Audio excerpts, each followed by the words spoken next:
ในการปฏิบัติของตัวเฮาเองเฮาบ่ต้องไปหาคนมายืนยันมารับรองอีหยังให้เฮาดอกตัวเฮาเองยืนยันตัวเองรับรองตัวเองบ่ต้องไปหาผู้มาตัดสินยืนยันผิดถูกนั่นนี่หรอกให้รับรอง ความรู้สึกตัวเองอารมณ์ตัวเองปล่อยได้มากปล่อยได้น้อยขึ้นอยู่กับตัวเองเด้คำว่าปล่อยว่างสังเกตอารมณ์เจ้าของเองนั่นแหละว่าบ่ต้องเป็นต้องไปผู้ใดมารับรองอีหยังให้ตัวเองแหละเป็นที่รับรองตัวเองจะไปถามผมได้คันใดได้คันนั้นได้คันนี้จังซี่จะไปถามเบิ่งความคิดเจ้าของสั่นลงบ่ในการปล่อยเรื่องจุกๆจิกๆเล็กๆน้อยๆค่อยสลัดออกไปเลยสลัดออกไปเลยแต่จิตมันมีกำลังคือสมาธิมันตั้งมั่นตั้งมั่นมากหน่อยเพียงใดมันก็สิคำว่าปล่อยว่างมันสิปล่อยเอาเองดอกการเวลา3 เดือน4 เดือน5 เดือนปีนึงจังซี่บัดนั้นก็ย้อนอีกพิจารณาใครควรในตัวเองใครควรว่าตะกี้เฮาเป็นคนอารมณ์แบบใดอารมณ์ดีอารมณ์ร้ายแบบใดแล้วก็มาเทียบกับปัจจุบันบัดนี้ถ้าดีขึ้น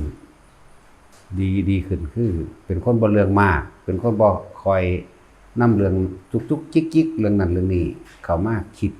เป็นคนบ่คิดมากแล้วก็นั่นแหละตัวรับรองเจ้าของเองเบิ่งแรงกระทบต่างๆ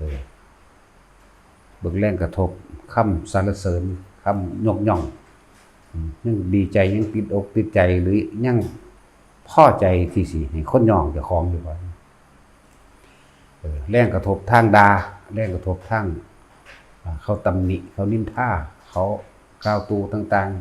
ๆแล้วก็ย้อนเบิ่งตนเองแหละนั่นแหละเครื่องวัดตัวเอง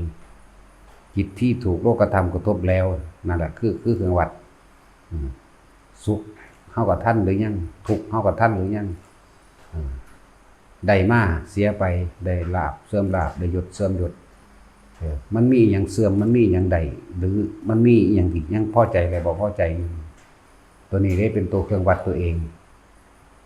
ให้ตัวเองวัดตัวเองนะยังดิ้นรนแสวงหายังเข้ามาอีกนั่นแหละ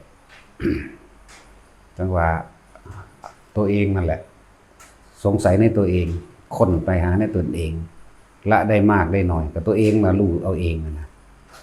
ยังสิดิ้นรนแสวงหาสิ่งใดอีกยังสิให้ผู้ใดมายืนยันรับรองอีกเฮาบ่ได้คือบ่ต้องให้ผู้ใดมายืนยันมารับรองอีหยังกับเฮาเลยทุกคนจำรู้ในตัวเอง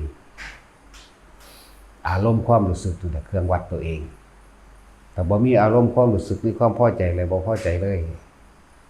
บ่มีเลยมีแต่รู้ท่านมีแต่รู้คำย่องก็แค่นั้นคำด่าก็แค่นั้นได้อีหยังมากกับเสียอีหยังไปก็บ่มีถ้าเฮาบ่ยึดก็บ่มีได้แล้วก็บ่มีเสียพร้อมถ้าเฮาบ่ยึดด่าก็บ่มีสรรเสริญก็บ่มีเฮาบ่ยึดนั่นแหละจังว่าเอาตัวนี้แหละเป็นตัววัดอารมณ์มันเกิดบ่ได้นะนั่นแหละพระอรหันต์เป็นจังซั่นแหละพระอรหันต์บ่มีอารมณ์ในความพอใจอะไรบ่พอใจบ่มีมันสิทันเบิดทุกอันนั่นแหละนี่เด้อเครื่องวัดตัวเองเด้นั่นแหละถ้าถึงขั้นนั้นแล้วบ่ต้องถึงเรื่องศีลมันเป็นปกติจิตคือบ่มีความคิดแต่ทำลายเบียดเบียนให้ผู้ใดเสียชีวิตทรัพย์สินคนบ่อยากได้มันก็บ่เบียดเบียนเท่านั้นเด้มันก็บ่ไปลักปล้นจี้ฆ่าก็บ่ไปตัวไปช่อฉนหรือไปมีเล่ห์เหลี่ยมเจ้าเล่ห์มันยาเพื่อหวังลาภยศสรรเสริญหวังให้คนย่องหวังให้คนเคารพศรัทธาเจ้าของเด้มันสิเป็นสังขารอุเปกขายานมันสิท่านไปเบิดล่ะคืออารมณ์ต่างๆมันหมดจากความของเกี่ยวแล้วบ่เกี่ยวของกับพอใจเลยบ่พอใจแล้วเหลือแต่ว่าอันใดควรอันใดบ่ควรเท่านั้นเองอันใดควรหรือบ่ควรส่วนคนทางโลกเขาสิตำหนินินทาเขาสิด่า เขาสิด้อยค่าหรือให้ค่ามันบ่ได้นำเข้ามาใส่ใจเด้อันใดที่มันมีในสิ่งที่ควรแก่สมณะสารูปของตนเองมันก็เฮ็ดไปตามภาษามันเด้แล้วคือการเว้าธรรมะแสดงธรรมะจังซี่มันบ่ได้ไปดิ้นรนขนขวายสิไปแสดงดอกแต่ว่ามันมีเหตุมีความเกี่ยวข้องอิหยังกันมันจึงได้แสดงมันบ่อยากไปเว้าให้ไผฟังดอกเพราะมันบ่ได้ต้องการชื่อเสียงบ่ได้ต้องการคนมาศรัทธามันสิสบายๆของมันอยู่ในตัวเองแหละมีหยังเฮ็ดก็เฮ็ดไปเฮ็ดเพียงแค่รอวันตายซื่อๆเด้โอ้ยสบายที่สุดเด้อันผู้จังซั่น หิวร้อนหนาวก็มีเป็นปกติหิวก็หาให้กินร้อนก็เฮ็ดให้เย็นหนาวก็เฮ็ดให้อุ่นปวดหัวก็กินยาแก้ปวดถ้าบ่เซาปวดก็แค่รู้กับมันซื่อๆมันสิอยู่เหมือนกับว่ารอเวลาดุจดังว่ารอเวลาเลิกงานคือตายมันสิอยู่โล่งๆโปร่งๆของมันในหั่นแหละนั่นคืออารมณ์พระอรหันต์ศีลก็บ่มีศีลเลยมันบ่ได้ตั้งใจจงใจสิเจตนาในการรักษาอีกแล้วเพราะถ้ามันบ่มีความอยากแล้วมันบ่มีความโลภแล้วมันบ่ได้เฮ็ดอีหยังอีกเลยสบายมากนั่นแหละเวลาคือเพิ่นแสดงธรรมจังซี่มันก็แสดงไปแล้วแต่มันสิเป็นไปเด้เป็นปัจจุบันเบิดเด้ที่เขาเจ้าแสดงธรรมก็ดีบางที่คิดไว้ว่าสิแสดงเรื่องนี้จังซี่ลืมเบิดเอาเรื่องนี้ไปเว้าก็น่าคิดได้สำนั้นก็ลืมได้ทิ่มแล้วเด้พอตอนมาแสดงจริงๆไปอีกคนละแบบเลยก็มีจึงเรียกว่าอัจฉริยะใสคือเขาขอร้องให้หลวงพ่อเว้ามวลๆแน่ลดแรงกระทบแน่จังซี่อันนี้มันเป็นไปบ่ได้มันเป็นของมันเองนั่นแหละ มันเป็นของมันเองลักษณะนั้นเพื่อลดแรงกระทบเพื่อจะเฮาบ่ได้เฮ็ดนำไผเด้เรียกว่าล่ะคือบ่ได้เฮ็ดเอาใจไผว่าสิผู้ใดผู้หนึ่งเขามาศรัทธามานิยมชมชอบมันเมื่อมันบ่ได้สนใจกับว่าไผสิศรัทธาและบ่ศรัทธาแล้วมันก็บ่ได้สนใจในลาภยศสรรเสริญสักการะต่างๆมันบ่ได้สนใจหมู่นั้นเด้มันซื่อๆอยู่มันเกี่ยวมันได้แสดงก็แสดงไปหั่นแหละนะที่เขาบอกให้เว้าให้ทำเป็นตัวอย่างแล้วแต่ไผแต่มันโลดความจริงแล้วบ่มีไผสอนไผใดเพิ่นได้แต่เพียงแต่บอกแนะนำทางให้ซื่อๆคนที่สอนตัวเองละกิเลสตัวเองได้ก็คือตัวเองรับรองตัวเองปฏิบัติเอาเองนั่นแหละมันเป็นแบบนี้มันบ่เว้าเอาใจไผเป็นลักษณะนั่นแหละคือเขาเจ้าก็ผ่านอีหยังมามากเด้มันบ่แม่นแค่ว่าสิมานั่งเว้าเอาตั้งโตเป็นอาจารย์ตั้งโตเป็นผู้แสดงธรรมเด้เขาเจ้าผ่านอีหยังมามากผ่านก็คือผ่านคือบ่เก็บเอาอยากว่าคือยังเวลาเฮาเข้าสู่หมวดการปฏิบัติของเฮาเองบ่สนไผเอาอยู่ผู้เดียวนั่นแหละบ่สนไผเลยแล้วมันสิไปแค่ไผในเมื่อตอนปฏิบัติมันก็บ่ได้สนไผคำว่าแค่หรือบ่แค่นี่มันก็บ่แม่นว่าเฮ็ดให้ผู้ใดเสียชีวิตและทรัพย์สินได้ล่ะคือมันสิทิ่มออกมันบ่ได้สนใจคำบอกไผดอกแล้วมันก็บ่ได้เฮ็ดให้ไผเสียหายพร้อมนะนั่นแหละจะเว้าให้ฟังคือจังเฮาไปปฏิบัติจังซี่5 ปี6 ปีจังซี่อยู่ผู้เดียวบ่ได้สนใจการอยู่การกินบ่ได้สนใจการรับการนอนหยังมันมุ่งแต่สิส่งชาติหรืออยู่ลมหายใจนั่นแหละมันมุ่งแต่สิรักษาความคิดเจ้าของบ่ให้มันแล่นออกจากกายเท่านั้นเองมันสิจ่ออยู่เฉพาะกายเวทนาจิตเวทนากายส่วนธรรมทั้งหลายก็เป็นเรื่องเขามาปรุงแต่งเป็นเรื่องเขามากระทบกระทั่งซื่อๆเด้กายเวทนาจิตเวทนากายมันเบิ่งของมันแล้วมันก็สิรู้เอาเองดอกว่าสิ่งทั้งหลายทั้งปวงมีความเกิดธรรมดาดับธรรมดา คำว่าอันบุคคลไม่ควรเข้าไปยึดมั่นถือมันตอนนั้นมันบ่ว่าดอกมันบ่ยึดเองแต่ว่าล่ะมันว่างของมันแปลเอง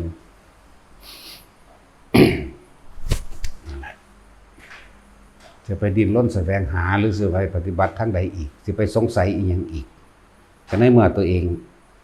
รู้ในตัวเองไปแห้งเอาหลักเดียวตะกี้เฮาฝึกเบิดสุแบบเด้ดับต้นแรกได้ก้อนหมู่เลยมโนมยิทธิประกอบกันกับกสินเด้สิว่ากสินเลยก็ว่ากะบอกบ่ถูกคือกันตอนนั้นระหว่างการเห็นสิ่งแปลกประหลาดมันเห็นก่อนที่สิไปนอนอยู่ซ่านน้ำมันเห็นก่อนนั้นอีกก่อนใหญ่ๆออกจากหูดังเฮานี่ก็เห็นก่อนเวลาเฮาสินอนเคิมๆไปออกรถออกมาจากหูดังนี่ละแล้วก็ค่อยใหญ่ขึ้นเป็นอุ้มลุ่มดำๆคือก่อนที่ฝ่ายใหญ่นี่แหละแล้วก็ไล่กิ่งทับเฮาก็เป็นแบบนั้นถ้าเฮาว่าพุทโธพุทโธพุทโธนี่นะโมพุทธัสสะส่วนมากพุทโธพุทโธพุทโธพุทโธนะโมพุทธัสสะพระคือเป็นแบบลักษณะพระพุทธชินราชวาบขึ้นมาก้อนนั้นกัดปึ๋งหนีรถเด้พุทโธพุทโธพุทโธพุทโธนะโมพุทธัสสะนี่แหละอันนั้นแหละจังว่าเห็นมาตะพุนแล้วหรือจะเฮี้ยนมันยี่สีตะกี้เฮี้ยนหลังบักใหญ่เฮี้ยนโบราณระหว่างการเห็นนั่งนี่มันจะคว่ำแล้วแต่ว่าตอนไปนอนอยู่ซ่านน้ำไปนอนอยู่ซ่านน้ำก่อนอันตัวนอนเมียบลงมันคือซ่านน้ำเนี่ยไหลไปเขาก็บ่ฮู้ว่าจังได๋ล่ะแต่ว่ามันไหลไปเรื่อยแล้วน้ำมันเกิดกลายเป็นวงบักใหญ่ซะก่อนคนรู้จักกระดงบ่กระดงบักใหญ่พุ่นกระดงฟัดเข่าจังค่อยแคบลงมาเหลือเท่ากระถาดถ้าเข่าประมาณนี้ประมาณนี้แล้วก็เป็นทรงกลมเหลี่ยมยุบยับอยู่ได้บัดนี้ประกายพึกหน้ามอนตาดีเทียบคือแสงแดดถือขึ้นน้ำเห็นไหมแต่สีเคยเป็นบ่เคยเป็นอยู่ในน้ำกับสร้างอาจจะเคยเป็นตอนเฮานั่งรับตาเนี่ยจังซี่นะเคยมีบ่เป็นแบบนั้นแหละยุบจับล่ะแล้วก็เริ่มใสเข้าเป็นขาวนวลคือนีอ่อนแต่ว่าเฮาก็นิ่งๆไปก็มันนิ่งของมันเองดอกมันก็บ่ได้บอกอันนี้เว้าที่หลังซื่อๆดอกมันก็นิ่งจังซั่นแล้วก็เริ่มออกคือกระจกส่องหน้าแหละบัดนี้วุบจักมันยังว่างไปเบิดนั่นแหละอันวุบนี่มันหายเอาเองเป็นเอาเองเด้เฮาบ่ได้กำหนดหยังเด้แต่ความคิดอันนึงเกิดจังปุ๊บก็เห็นไปเบิดล่ะเห็นในอันนั้นแหละเห็นอยู่ในอันนั้นแหละคือมันมองทะลุเข้าไปอีกโลกนึงแล้วนะนั่นแหละเริ่มจากนั้นมาก็เริ่มเห็นพวกกันตำบักหุ่งอยู่ในของครัวบ้านทรงไทยบักใหญ่มันสิเป็นมันกับสี่เหลี่ยมพื้นผาแม่นทรงยาวๆเด้แต่ว่ามันมีครัวออกไปต่างหากครัวกับบักใหญ่อยู่หลังเฮือนหลังนั่นก็มีกกตาล2ต้นกกตาลมีกกเผามีก็ยังมันหกอยู่เด้สมัยนั้นบ่ได้แปลนคือเดี๋ยวนี้นั่นแล้วได้ยินเสียงเขาตำบักหุ่งบงเลงก็เข้าไปก็ไปกินน้ำเขานั่นแล้ว 3-4 คนก็นั่งกินยุบยับนั่งกันกินแล้วก็เมื่อเฮือนทางทิศตะวันตกฮู้อยู่สุดบ้านพุ่นสุดบ้านจังซั่นล่ะแต่ก็เป็นจังซั่นเรื่อยๆเห็นอยู่เรื่อยๆเลยเป็นความเคยชินเด็กน้อยก็มีหรือเขาสิเฮ็ดเป็นเด็กน้อยก็บ่รู้ล่ะนะจังมีหมู่เว้ากันนะแล้วจังว่าก็เลยว่าจักสิเว้าวางใดว่าแม่นเฮาคิดนึกอยากให้มันเป็นได้มันก็เป็นอยู่แม่นเฮาอยากเห็นหยังเฮานึกมันก็เห็นอยู่นะเลยเอิ้นว่าเป็นมโนมยิทธิหรือมโนมยฤทธิ์ สิแสดงนั่นนี่ก็ได้เป็นปุปผาลาลิศนึกให้ฝนตกก็ตกได้เดี๋ยวหน้าปุปผาลาลิศพวกนี้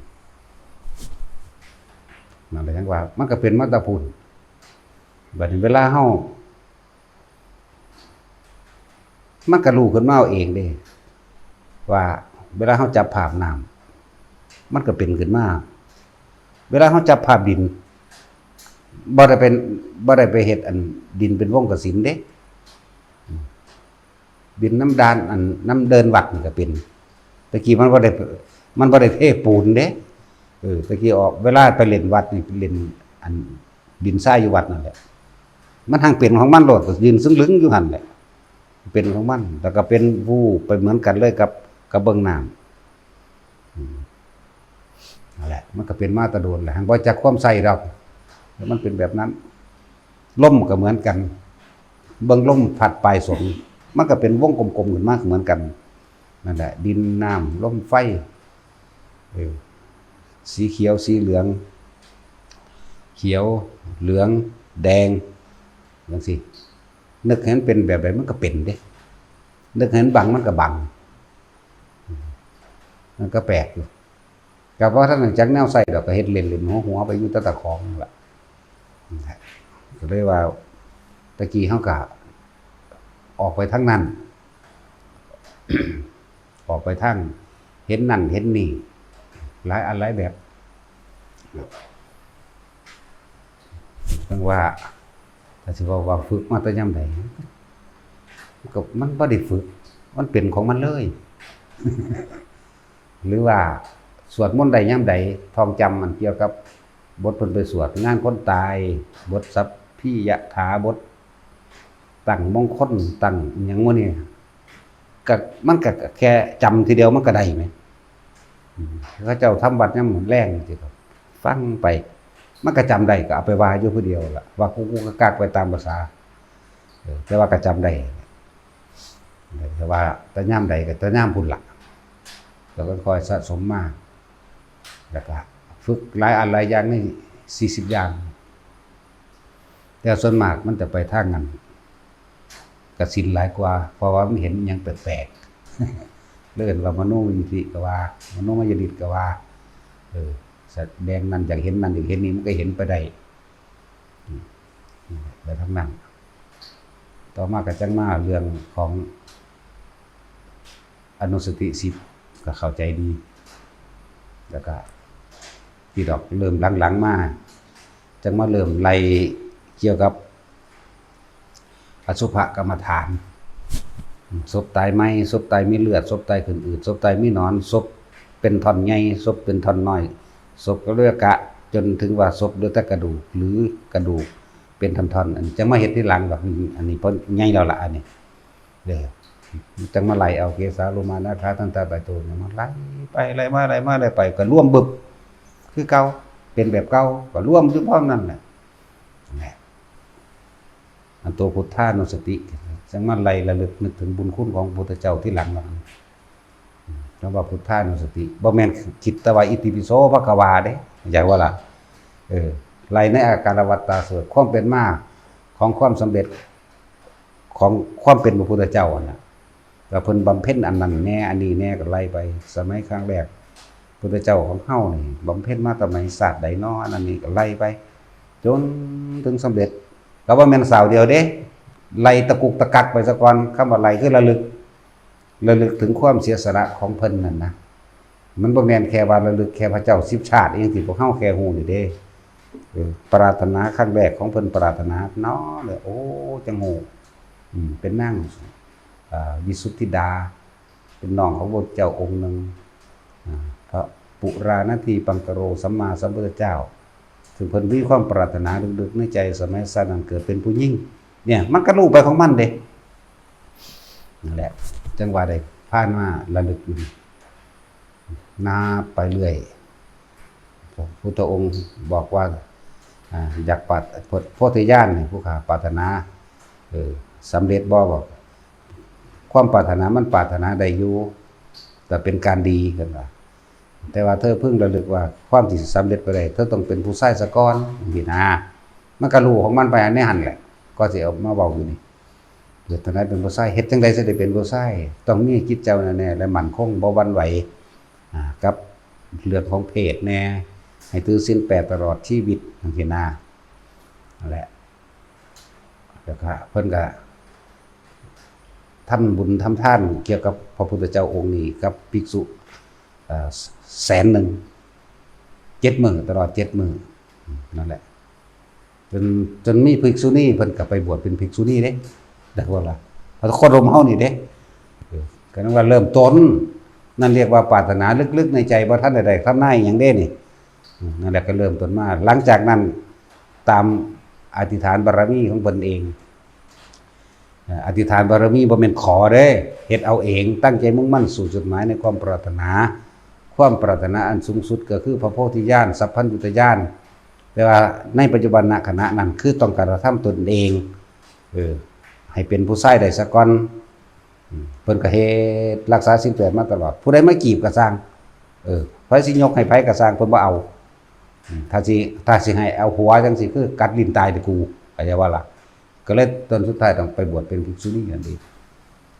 บวชเป็นภิกษุณีตั้งใจมุ่งมั่นสู่จุดหมายหลังจากนั้นก็เกิดเป็นผู้ชายตายจากภิกษุณีนั่นแหละก็เกิดเป็นผู้ชายหลังจากเกิดเป็นผู้ชายแล้วบ่เคยกลายเป็นหญิงอีกจักเทื่ออย่างว่านี่คำว่าผู้หญิงนี่บ่เคยมีกลับมาอีกเลยนั่นแหละเขาเจ้าเทศตามที่เขาเจ้ามุ่งมั่นสู่จุดหมายที่ปรารถนาได้แน่วแน่มาเลยนั่นแหละตลอดเวลาถึง20กับ20อสงไขยแสนกับนั่นบ่เคยเป็นผู้หญิงเลยบ่เคยเป็นกระเทยพร้อมเพศเต็มตลอดคือเป็นผู้ชายเต็มมาตลอดนั่นแหละแต่คณะนั้นก็มีผิดมีถูกเป็นธรรมดาบ่ได้มีขั้นต้นเรื่องขั้นต้นขั้นกลางจึงออกปากขั้นสุดท้ายหมายถึง4อสงไขยแสนกับนี้จึงได้รับพุทธธรรมนายดินี่หมายถึงเฮาระลึกนึกถึงคำว่าพุทธคุณเรียกว่าล่ะพุทธานุสติระลึกมาเรื่อยเกิดความลึกซึ้งเกิดความเห็นคุณค่าของพระพุทธเจ้าเกิดความเห็นคุณค่าอันนี้คือหมายถึงอนุสติ10ที่ระลึกเด้แต่ว่านี่ว่าขณะระลึกกันในพุทธานุสติเนี่ยมันก็พอแห้งเลยหาประมาณบ่ได้สิบรรยายเรื่องคุณของเพิ่นนี่บรรยายบ่จบบรรยายเท่าใดก็บ่สะใจเจ้าของคือมันบ่ถึงใจนะนี่เรียกว่าระลึกถึงพุทธคุณบ่แม่นแต่ว่าพระพุทธเจ้าเป็นผู้ตรัสรู้ด้วยพระองค์เองเป็นครูของเทวดาและมนุษย์ทั้งหลายบ่แม่นซ้ำนี้เด้มันประมาณบ่ได้เลยอันนี้ระลึกไปนั่นแหละก็สิได้เป็นพระพุทธเจ้านั่นแหละก็สิได้นำความรู้ตามความเป็นจริงออกมาแสดงเลยมันพอแห้งนั่นนะบางศาสตร์ยังละเป็นเกิดเป็นกระแตสังสีหน้าพากันไปเลยตกน้ำตายเมียตกน้ำก็เอาหางน้อยๆหางกระแตกระรอกนะเอาหางจุ่มน้ำทะเลหรอ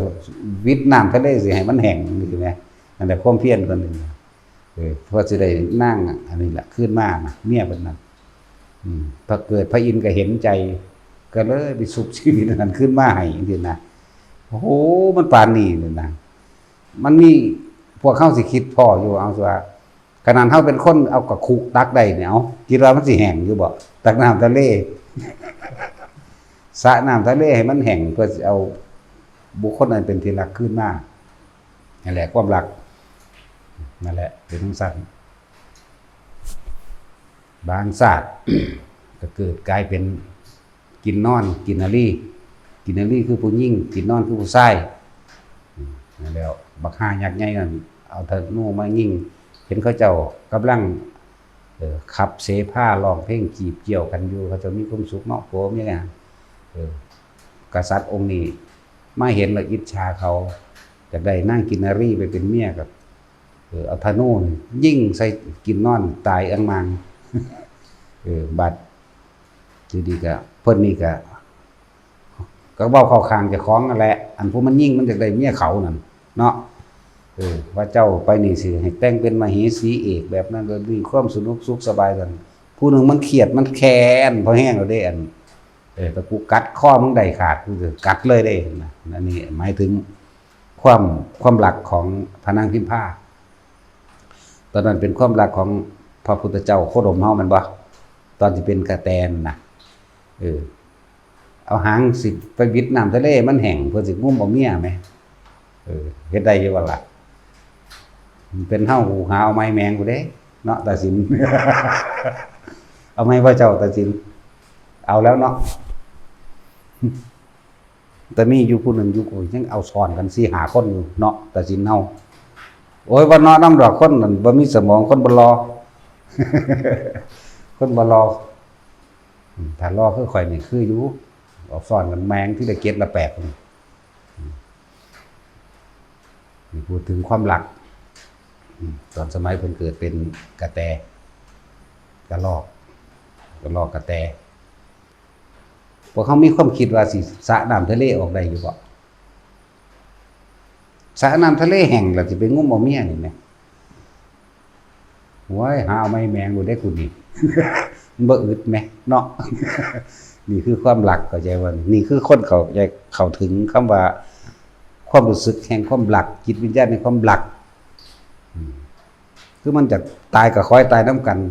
พ้นออกจากทุกข์ไปนิพพานก็ให้มันไปน้ำกันนี่แหมทำทุกอย่างได้เพื่อบุคคลนั้นผิดหลักบ่จักพัดภาคนะแหละปฏิมาศาสตร์ที่อันพระพุทธเจ้าเฮาโคดมอันตายบัดนี้เห็นบ่เขายิ่งหัวเพิ่นธนูปักอยู่ในหน้าอกส่วนกษัตริย์อันนั้นเกี่ยวพระราชสีเอาอยู่ว่าซั่นโอ้ยเขาบอกบัดนี้ไปคุมบังคับเขาสิกัดลิ้นตายที่นั่นเห็นบ่ล่ะนี่คือแต่ว่าคำลำพึงลำพันมันหลายกว่านั้นอยู่เด้ที่เป็นกาบเป็นกรเป็นโค้งฉันอหยังต่างๆนะถ้าบ่ได้สามีคือเพียงคนผู้นี้แม้นสิได้ผัวเป็นพระอินทร์แม้นสิได้ผัวเป็นพระพรหมมีฤทธิ์เดชมหาศาลเพียงใดผู้ข้าก็บ่ต้องการแต่บุคคลผู้นี้แต่เพียงผู้เดียวคนหนึ่งเมื่อเปรียบเหมือนว่าเป็นดวงใจเดียวกันเป็นหัวใจเดียวกันถ้าคนผู้นี้บ่ฟื้นเฮ็ดจังได๋ก็สร้างฉันต้องกัดลิ้นตนเองตายแน่นอนว่าน่ะกอดผัวให้ห้องนั่นน่ะอยากไปอินอีกแล้ว พระอินทร์เกิดความเมตตาสงสารอ้าวนะเลยว่ามาสุบชีวิตให้ขึ้นนะนั่นแหละ นี่คือข้าเจ้าถึงตรงนั้นนะพูดถึงนี่ระวังผู้ชายกับแบบผู้หญิงล้วนแล้วแต่เป็นเดรัจฉานเด้นี่จากวันนี้เดรัจฉานเด้น่ะกินลี่กินนอนก็เลยบ่ทันได้แม่นคนเด้กระแตกับเดรัจฉานนี่คือกันบางภาษาธรรมดาเขาง่างธนูขึ้นสิยิงใส่เมียเพิ่นเนาะแล่นลัดตัดเอาลูกธนูจนได้นี่อันนึงเห็นว่าล่ะนั่นแหละเขาบ่อยากให้คนที่เขาหักเจ็บปวดหรือลำบากแม้แต่เสี้ยวเดียวนิดเดียวก็บ่ให้เป็นแล้วเพิ่นจึงบำเพ็ญมาเรื่อยเลยจึงมาเห็นโทษแต่สิ่งเหล่านี้แต่ว่าเฮ็ดจังได๋สิพาบุคคลอันเป็นที่รักข้ามความเวียนว่ายตายเกิดไปด้วยกันข้ามฝั่งไปด้วยกันขึ้นสู่ธรรมนาวาไปสู่พระป่านิพพานนั่นเองนะนี่เขาเจ้ามั่นคงแบบนี้แบบว่าล่ะก็เลยว่ากามคุณก็ว่ากามคุณก็ว่าแต่ว่าก็ใส่กามนี่แหละเป็นคุณเพื่อให้เกิดคุณอันสูงสุดทุกสิ่งทุกอย่างสร้างโดยความรักแต่บอกว่าแต่ว่าคนที่เขาถึงคำว่าความรักบ่เด้อเขาถึงจิตวิญญาณในความรักบ่เสียสละได้เบิดแต่ว่าจะขาเมียกูตัดแขนกูซักก็ยอมเด้ผู้ยิ่งก็คือกันผู้ชายก็เหมือนกันเลยเป็นคือความหัวใจเดียวกันแบบบ่ล่ะแต่ว่าผู้นี้ตกนรกข่อยตกแทนเจ้าก็ได้แต่มันตกได้ก็ตกไปเลยเปรียบเสมือนว่าแล่นลัดลูกธนูให้กันนั่นน่ะบ่หนีเด้นายพรานนั่นยิงธนูปักเข้าทะลุหัวใจแล้วบ่หนีเห็นได้ก็บ่หนีก็เลยเบิ่งแล้วผู้เมียก็ยืนเฝ้าห้องสาบแช่งก็ว่าไปเพื่อจะเฮ็ดให้นายพรานโกรธให้นายพรานโกรธแล้วให้นายพรานฆ่าเข้าใจว่านี่ เห็นได้ผ่านโกรธเห็นได้ผ่านขาให้ตายไปน้ำผัวนี่บ่หนีมันธรรมดาได้แนวมันนี่เนาะเพิ่นว่าทุกสิ่งทุกอย่างก็สร้างด้วยความรักแม้การสร้างศาสนาการสร้างพระโพธิญาณเพื่อความสำเร็จแห่งสัพพัญญุตญาณก็เอาความรักนี่แหละสร้างอันนี้เป็นเรื่องละเอียดลึกซึ้งแท้ๆเด้บัดนี้เนาะวันนี้เอาว่าหยาบๆแค่พวกเฮาอยู่นํกันกับผัวกับเมียนี่ตะกี้บ่ทันได้กันแท็กซี่เมียมึงกับมึงก็บ่ทันได้กันบ่ทันได้คิดว่าสิรับผิดชอบหยังดอกเนาะนี่แต่ว่ากูมักเด้ซื่อๆที่แรกนั่นบ่ได้ไปเบิ่งดอกว่าพ่อแม่มันรวยบ่นอชาติตระกูลเป็นบ่เบิ่งสัตว์ใส่ราคะโลดความพอใจในรูปแม่นบ่ล่ะรูปร่างลักษณะท่าทางนี่กูมักงานรูปรสกลิ่นเสียงได้บัดนี้นี่แหละเมื่อได้อยู่นํกันแล้วกับบ่ทันได้คิดสิสร้างหยังไปมากดอกแต่ว่าเมื่ออยู่นํกันแล้วจึงเริ่มมีปัญหานำนี่กับคนในครอบในครัวในพ่อในแม่ในญาติในพี่น้องเริ่มจากเป็นตัวของตัวเองเริ่มออกบ้านเริ่มสร้างเรือนเห็นบ่สร้างด้วยความหยังบัดนี้ความรักเนาะนั่นแหละเริ่มจากเป็นส่วนโตเริ่มจากมีความสุขสบายเฉพาะในคนสองคนนั่นแหละคนเฮาสร้างบ้านสร้างเรือนซื้อให้ซื้อหน้าซื้อรถซื้อหยังต่างๆก็รวมแล้วแต่ว่ามาเป็นเครื่องบำรุงบังเรอ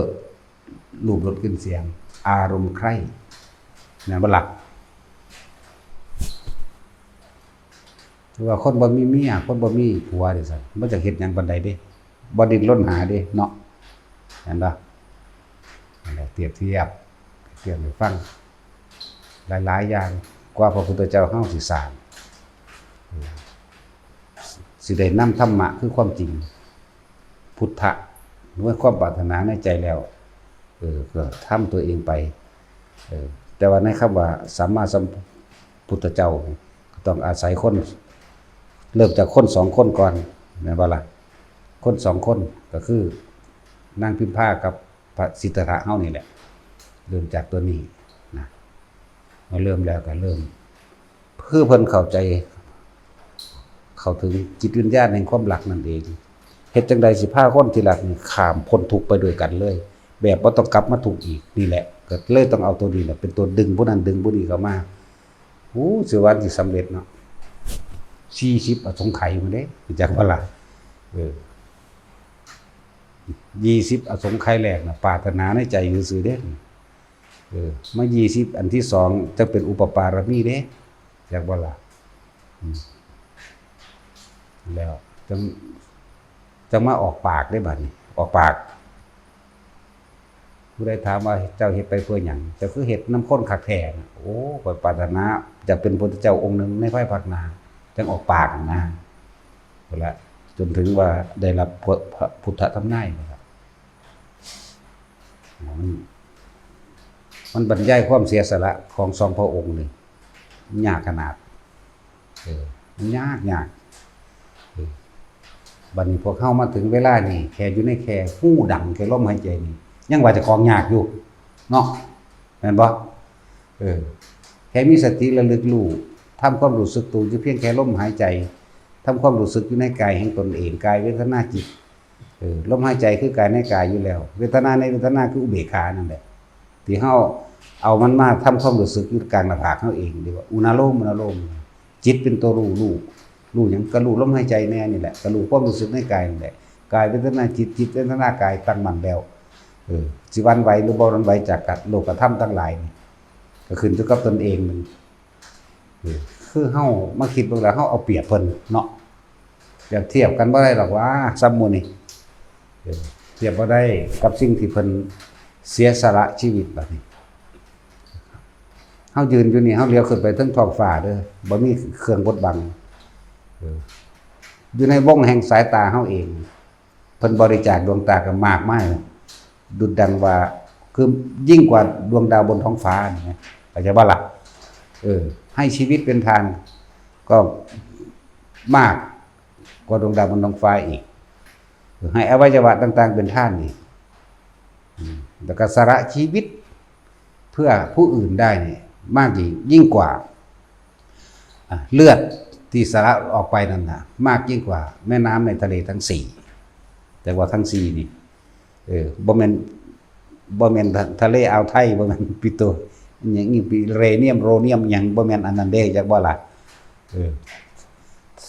น้ำในโลกนี่ทั้งเบิดมีเท่าใดน้ำในโลกมันมีอยู่3ส่วนของดินอยู่แล้วแม่นบ่โลกนั้นก็เหมือนกันโลกรอบๆก็เหมือนกันนั่นแหละอมอนโคยานทวีปโลกทางทิศตะวันออกเฉียงเหนือนิดๆแต่บ่ล่ะมันปุเพเวเทหะก็ว่าไปนั่นแหละ ธรรมดาบ่มันหลายขนาดนั้นเด้ให้ชีวิตเป็นท่านขนาดประมาณบ่ได้กันเนาะนั่นเลยจังว่านี่คือบุญคุณอันที่เฮาระลึกมาแล้วมันลึกซึ้งมันเกินบรรยายนะบ่แม่นมาคิดเอาหน่อยๆเด้ระลึกไปมื้อใดก็บ่จบบ่สิ้นบ่แล้วเป็นแล้วก็สิใส่คำหรือว่าสิใส่คำเว้าเพื่อให้เหมาะสมกับพระองค์มันก็บ่สะใจอย่างว่ามันบ่ถึงใจนะเรียกว่าพุทธานุสติที่เว้ามานี่ถ้าผู้ใดมี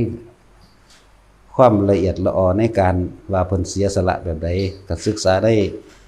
อาการวัตตาสูตรนั่นแหละอาการวัตความเป็นมาแห่งความสำเร็จของบุคคลผู้บำเพ็ญสัมมาสัมโพธิญาณนั่นแหละเบิ่งเอา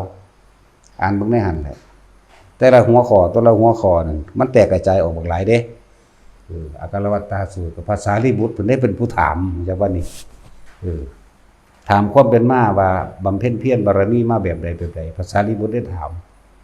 พุทธเจ้าเป็นผู้ตอบก็เลยมาย่นย่อเป็นหัวข้อเฮาความจริงมันใหญ่กว่านั้นเด้มันบันทึกบ่เบิดก็เลยย่อแต่อิติโสภควานั่นแหละจักก็ล่ะไปอ่านเบิ่งเอาว่าเขาก็ทองอยู่ตัวมื้อนี้ก็เลยเนาะแม่นที่บ่ทองมื้อนี้บ่แต่สินจะบ่ได้มาทองเนาะจึงยกมือหยังฟังอยู่ติที่สัตว์ให้แน่รัตสินนี่แหละผู้อื่นบ่ตอบมันซั่นแล้วมันจะเลื่อนว่าการระลึกถึงพุทธคุณบ่แม่นระลึกแค่ในศาสตร์นี้ศาสตร์เดียวบ่แม่นระลึกแค่ว่าเป็นครูเทวดาและมนุษย์ทั้งหลายบ่แม่นแค่นั้นแค่บ่ล่ะ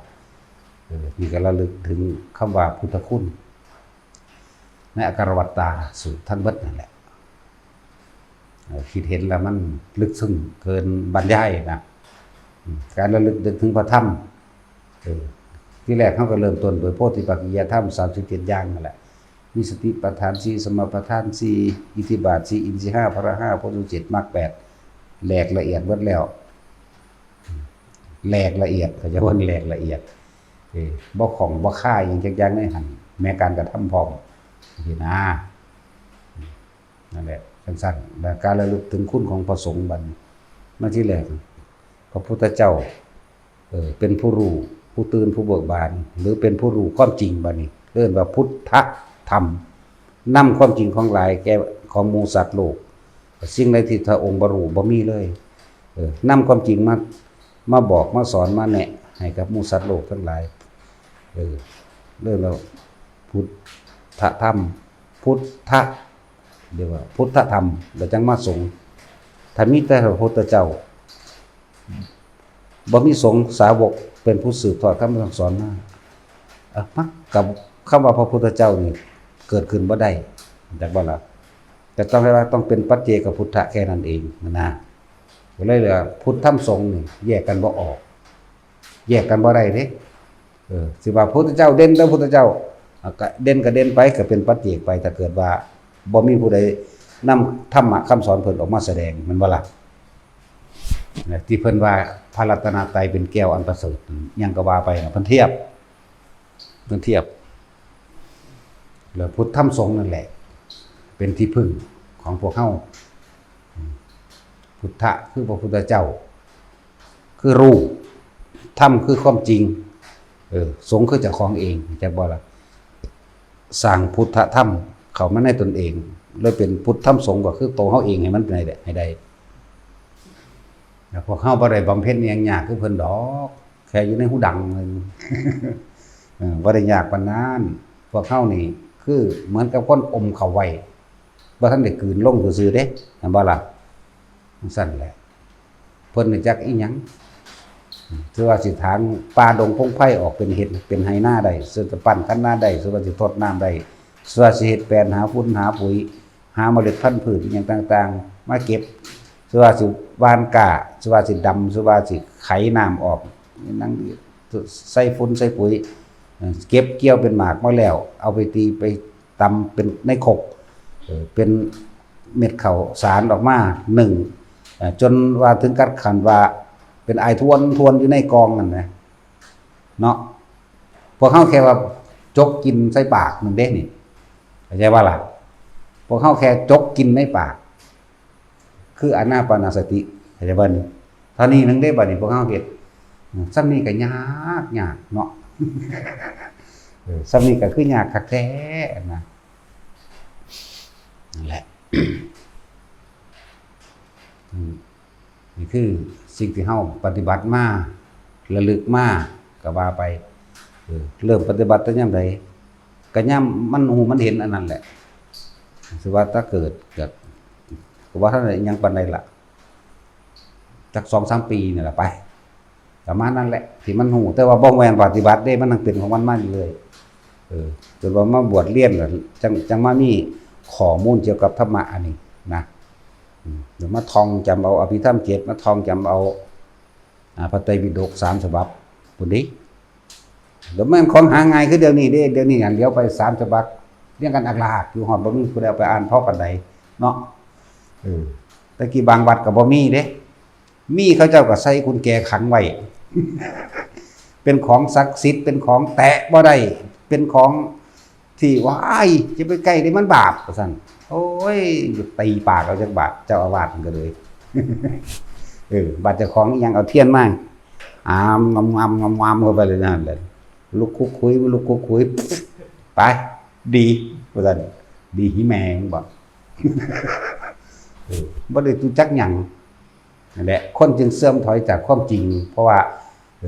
พวกอันบวชก้อนนั่นน่ะบ่ปฏิบัติบ่ฮู้บ่เห็นอีหยังเลยบ่เอาความจริงออกมาเว้าได้เลยมีตั้งแต่เคลือบแฝงด้วยความหลอกลวงคำว่าพึ่งตนพึ่งธรรมบ่มีใครเข้าใจเด้แม่นบ่ล่ะผมสั่นแล้วพึ่งความจริงโดยเอาตัวเองนั่นแหละเข้าไปฝึกหัดปฏิบัติในตนเองเมื่อตนเองฝึกหัดปฏิบัติรู้แล้วโดยตนเองสิแค่ไผคือว่าเฮาบ่สนใจว่าสิผู้ใดมายืนยันรับรองหยังกับเฮารับรองตัวเฮาเองเฮาไปของเฮาเองเป็นของเฮาเองเฮาไปฝึกหัดไปปฏิบัติของเฮาเองอยู่ในป่าในดงเป็นแนวใดยามหนาวขนาดใดยามฝนขนาดใดฟ้าเปรี้ยงป้างลงตามมันบ่พาไก่เฮามันก็โอ้ยมันปาดหัวใจก็ยังเรียกว่าธรรมดาเด้ขนาดนั้นแล้วบางหม่องก็มีปีงมีถากเด้ก่อนแมงวินหมา ธรรมดาบ่แล้วมันจึงบ่ได้บ่ที่เขาว่าอยากให้เผาคำเว้าด่าบ่เหมาะสมกับสมณะแล้วแต่แมงแล้วกูบ่ได้แม่นสมณะ บ่สมกับภิกษุก็บ่แม่นแล้วกูบ่แม่นภิกษุอีกกูบ่แม่นฮอดคนพุ่นเด้จังว่า กูได้เป็นหยังนี่แหละแต่กูสิว่าก็ได้บาดไปหันเลยเด้ว่าสิยอมเผากับไผเด้มึงบ่มักมึงก็จะฟังตัวกูบ่ได้บอกมึงฟังแหมเนาะแล้วซั่นแล้วโอ้ยบ่ม่วนเอ้ามึงก็ไปฟังได้สเตท Southern Upswing ม่วนอันนั้นไปฟังกันแหมเนาะแต่จังว่ามันเป็นอัจฉริยะใสของไผของมันแล้วแต่มันสิเป็นดอกมันสิมาคุ้มให้เฮาสิเฮากับคือจังเฮาโดยศรัทธาเฮาก็ศรัทธาด้วยตัวเฮาเองโดยปฏิบัติเฮาก็เอาตัวเองเข้าไปแลกมาไปแห้งเลยโดยทำจริงหรือปลอมก็สร้างเฮาก็ยืนยันตัดสินตนเองนะบ่ล่ะประสบการณ์ของเฮาเองก็สอนเฮาเองนี่แหละบ่แม่นบ่ฟังไผฟังอยู่หังบ่เฮ็ดนำ แล้วแต่มันสิเป็นไปในปัจจุบันขณะใช่บ่ล่ะนี่ นั่นแหละจังว่าให้เข้าใจบ่เข้าใจก็สร้างแมงดอกว่ามันแม่นกูแม่เนาะ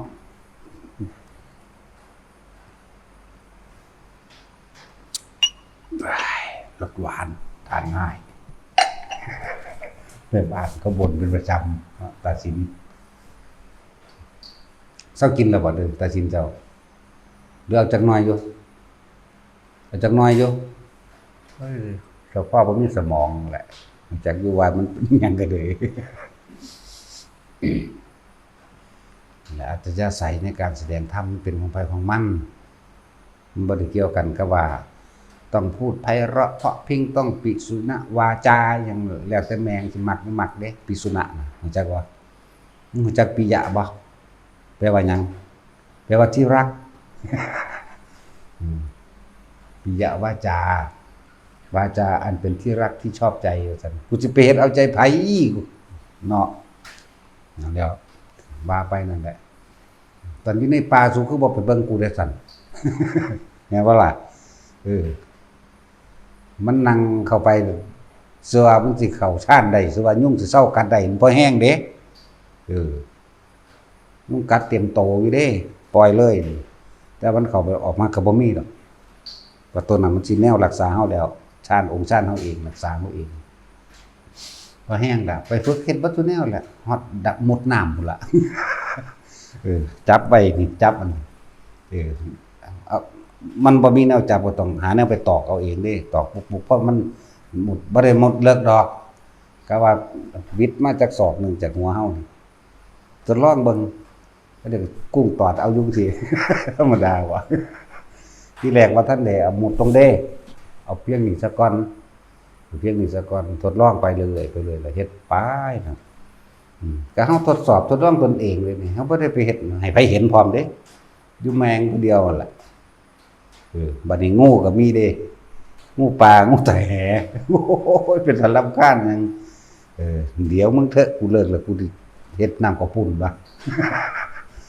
นั่นแล้วปลาซิ่วพวกปลาต่างๆก็มาเด้นั่นแหละก็เฮารู้ด้วยตัวของเฮาเอาเองเฮาก็เว้าไปตามที่เฮาเป็นตัวเนาะนั่นแหละตอนนั้นสู้เขาบ่ไปเบิ่งกูเนาะจังซี่แล้วสิมาลัดเอาแต่ว่าเอาตอนนี้บ่มาลัดเอาแต่ว่าอันให้เป็นหนึ่งเขากินเองโอ้ยหน้ากูก็บ่อื้อมีหลายทงคือหยังกูถิ่มมาเบิดแล้วอยากว่าล่ะถ้าแน่กินไปให้ไปดำหน้ากินเองพะนะคนมีบุญบ่ดำกินนี่ก็ได้บ่อึดพวกหามาให้กินเนาะจังซี่กูแม่นคนบาปคือสูเด้เก็บใจขนาดนี้เนาะจังซี่บอกเลยเนาะกูบ่ได้แม่นคนบาปคือสูเด้กูบ่ได้หากินได้บาทนี่มีแต่คนหามาให้กูกินจังซั่นแล้วตะกี้มันก็ตั้งขอวัด13ไว้เนาะบ่ล่ะเอาเบิด13ขอแม้กระทั่งว่าหลังบ่แตะพื้นพุ่นเด้หังบ่ได้โดนดอกประมาณ3เดือนนี่แหละบ่นอนเลยจักว่าถือบ่นอนเลยนั่นน่ะโอ้ยมันเอาเข้าคักมันเอาผ้าอาบน้ำผูกกับของตะกกไม้ไว้คือบ่เห็นหลังแต่พื้นแต่ว่าหงายเดิงจักว่ามันนอกเอาเองเด้หงายเดิงมันก็หลับคือเก่านั่นแหละก็ว่าหลังว่าแต่พื้นจักก็ล่ะเฮ็ดมาสุบันสุแนวแล้วเด้ก็เฮ็ดตามพระธรรมเฮ็ดตามพระวินัยเบิดนั่นแหละมาตะกี้ก็เลยเฮ็ดตลอดเฮ็ดทุกอย่างนั่นแหละทดสอบทดลองเบิดทุกอย่างเวลาเฮาอ่านนี่เฮาก็เถียงไปนำอยู่ดอกที่แรกเถียงทั้งเถียงแต่ของเองเถียงแย้งแต่ว่าบ่ไปเว้ากับไผเด้เวลาเฮาอ่านพระไตรปิฎกอ่านแย้งบ่เชื่อบ่จริงนะแต่ว่าทางเฮ็ดนำเข้าใจว่าล่ะเฮ็ดไปแล้วมันเป็นของมันน่ะตรงกับอันนี้ตรงกับอันนี้ตรงกับอันนี้แน่มันก็บ่ผิดหลักที่เพิ่นบันทึกจารึกเอาไว้ดอกมันจะว่าประสบการณ์เฮาบ่ทันได้ถึงซื่อว่าไปรู้แล้วมันก็อ๋อบ่ทุกอย่างนี่แหละแต่ประหลาดคือหยังนี่ตะกี้ท่องได้เบิดตลอดเดี๋ยวนี้มันเป็นหยังหังนึกเท่าใดหังบ่ได้หังบ่ออกคนนี้แหมนึกถึงพระไตรปิฎกแต่ละเล่มแต่ละหน้าแต่ละวรรคหน้าวรรคที่ได้เบิดเด้ตะกี้แต่เดี๋ยวนี้อีหยังวะบ่ได้จักหน้าวรรคก็บ่ได้เล่มที่ก็บ่รู้เรื่องเลยบัดนี้เลยบอกเล่นเป้งปางไปตัวทีมนั่นแหละเนาะ ว่าอย่ามาคุ้มแหนเฮาบ่ม่วนดอกสุก็ไปฟังเพลงฟังหยังเอาตัวสุจักม่วนมักหมอลำก่อนรุ่นเก่าๆสุกับหาเปิดฟังเอาเนาะมักฝรั่งก็หาเพลงฝรั่งมักเพลงไทยเดิมไทยลาวก็หาเอาอย่ามาฟังกูสั่นแล้วจังว่าการปฏิบัติมาทั้งเบิดทั้งมวลเฮายืนยันตัดสินตัวเองเด้ออย่าให้ผู้ใดมายืนยันตัดสินรับรองเฮาดอกตัวเองรับรองตัวเองเป็นเอาเองฮู้เอาเองเห็นเอาเองตัดสินเจ้าของเองก็นั่นแหละแล้วแต่มันสิเป็นดอกพวกที่เขาไปฝึกหัดปฏิบัติในป่าในดงอิหยังก็บ่ต้องตกใจดอกตราบใดที่เฮามีคำว่าบริสุทธิ์ใจในตัวเฮาเองบ่ต้องย้านว่าสิมีแนวมาหลอกมาหลอนแล้วก็บ่ต้องย้านว่าสิหลงทางหรือคนที่เขาเจ้าบางที่ไปถูกสร้างเหยียบตายไปถูกเสือกัดหรือถูกผีฆ่าตายจังซี่เพราะเขาเจ้าบ่บริสุทธิ์เด้แต่บ่ล่ะแล้วเฮาก็เห็นอยู่เด้ฮู้จักว่ามันยังก็เหลือแต่กระดูกกับบาดสะนำนั่นล่ะคันรวบเขาก็หาฟืนมาก็เผาล่ะ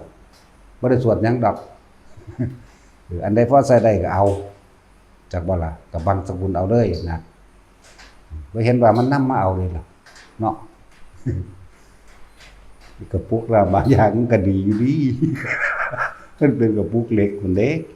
เนาะหายากกระดอนเอามาใส่ล่ะป่าที่มีคนขอต่อก็เอาให้ไปเลยนะบักสกุลเอาตัวของในป่าหลายแบบมันคนก็ตายในถ้ำที่เฮาเห็น4องค์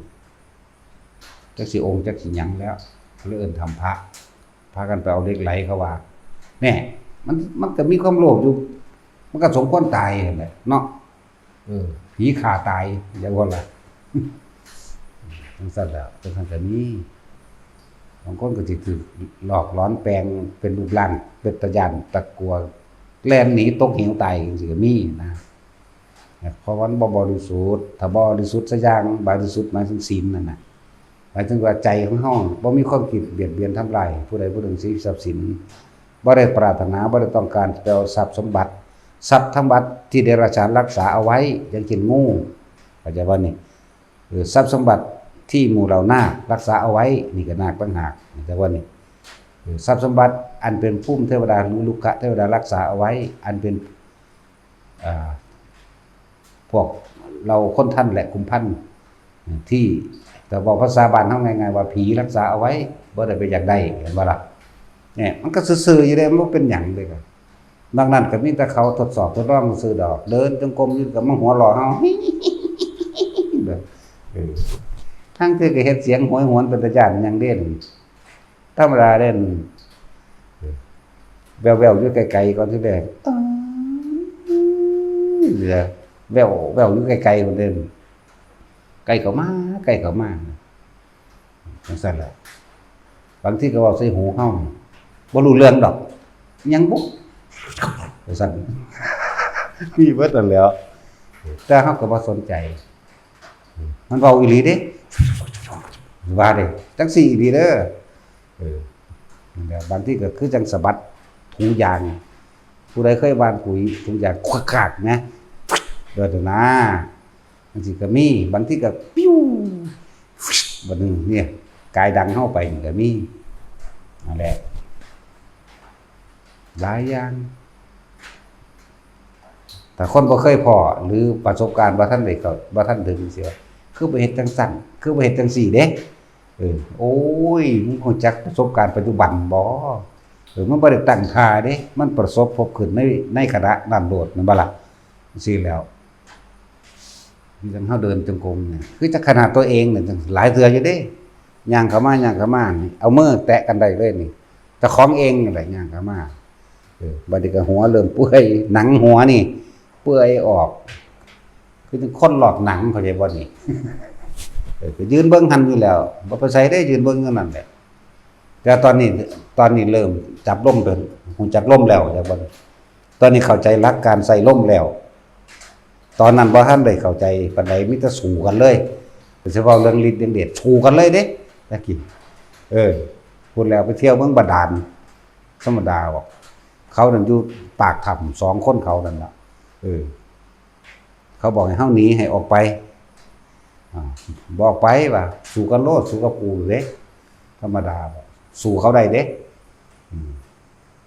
มันก็แปลงเป็นงูใหญ่มากบุบมากกับตีนนี่เหยียบอีกตัวนึงกำข้อไว้จับฟาดเวียงหนีทั้งสั้นแหละสู้กันเลยได้ดันแต่ปล่อยแผ่ผู้ยิ่งคือเขาหุ่นลงเข้าไปได้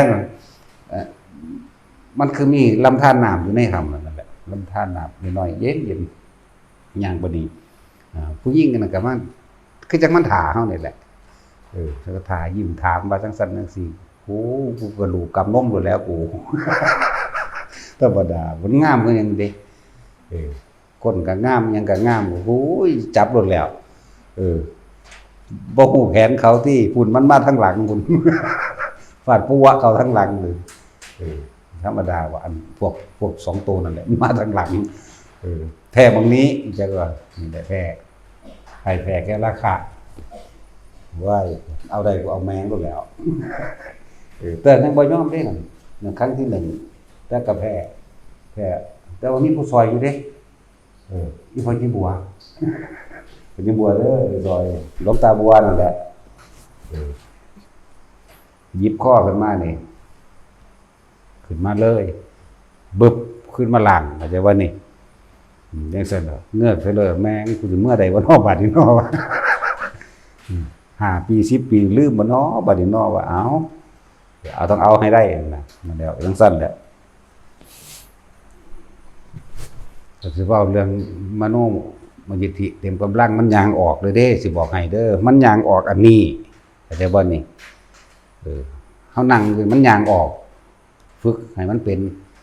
โอ้ยบ่ต้องฝึกดอกเซาเอาลมหายใจรด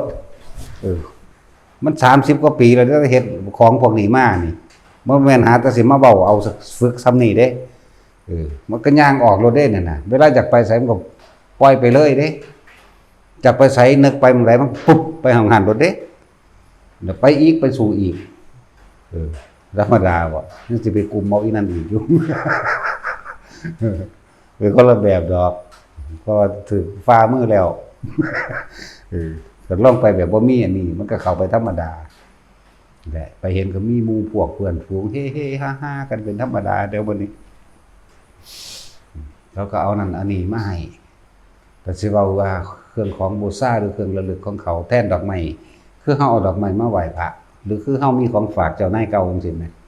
กะลูกแก้วบ่มีหยังลูกแก้วกับลูกแก้วตาแมวน้ำอันขนมมันแหละบ่วิเศษอีหยังดอกเด้อ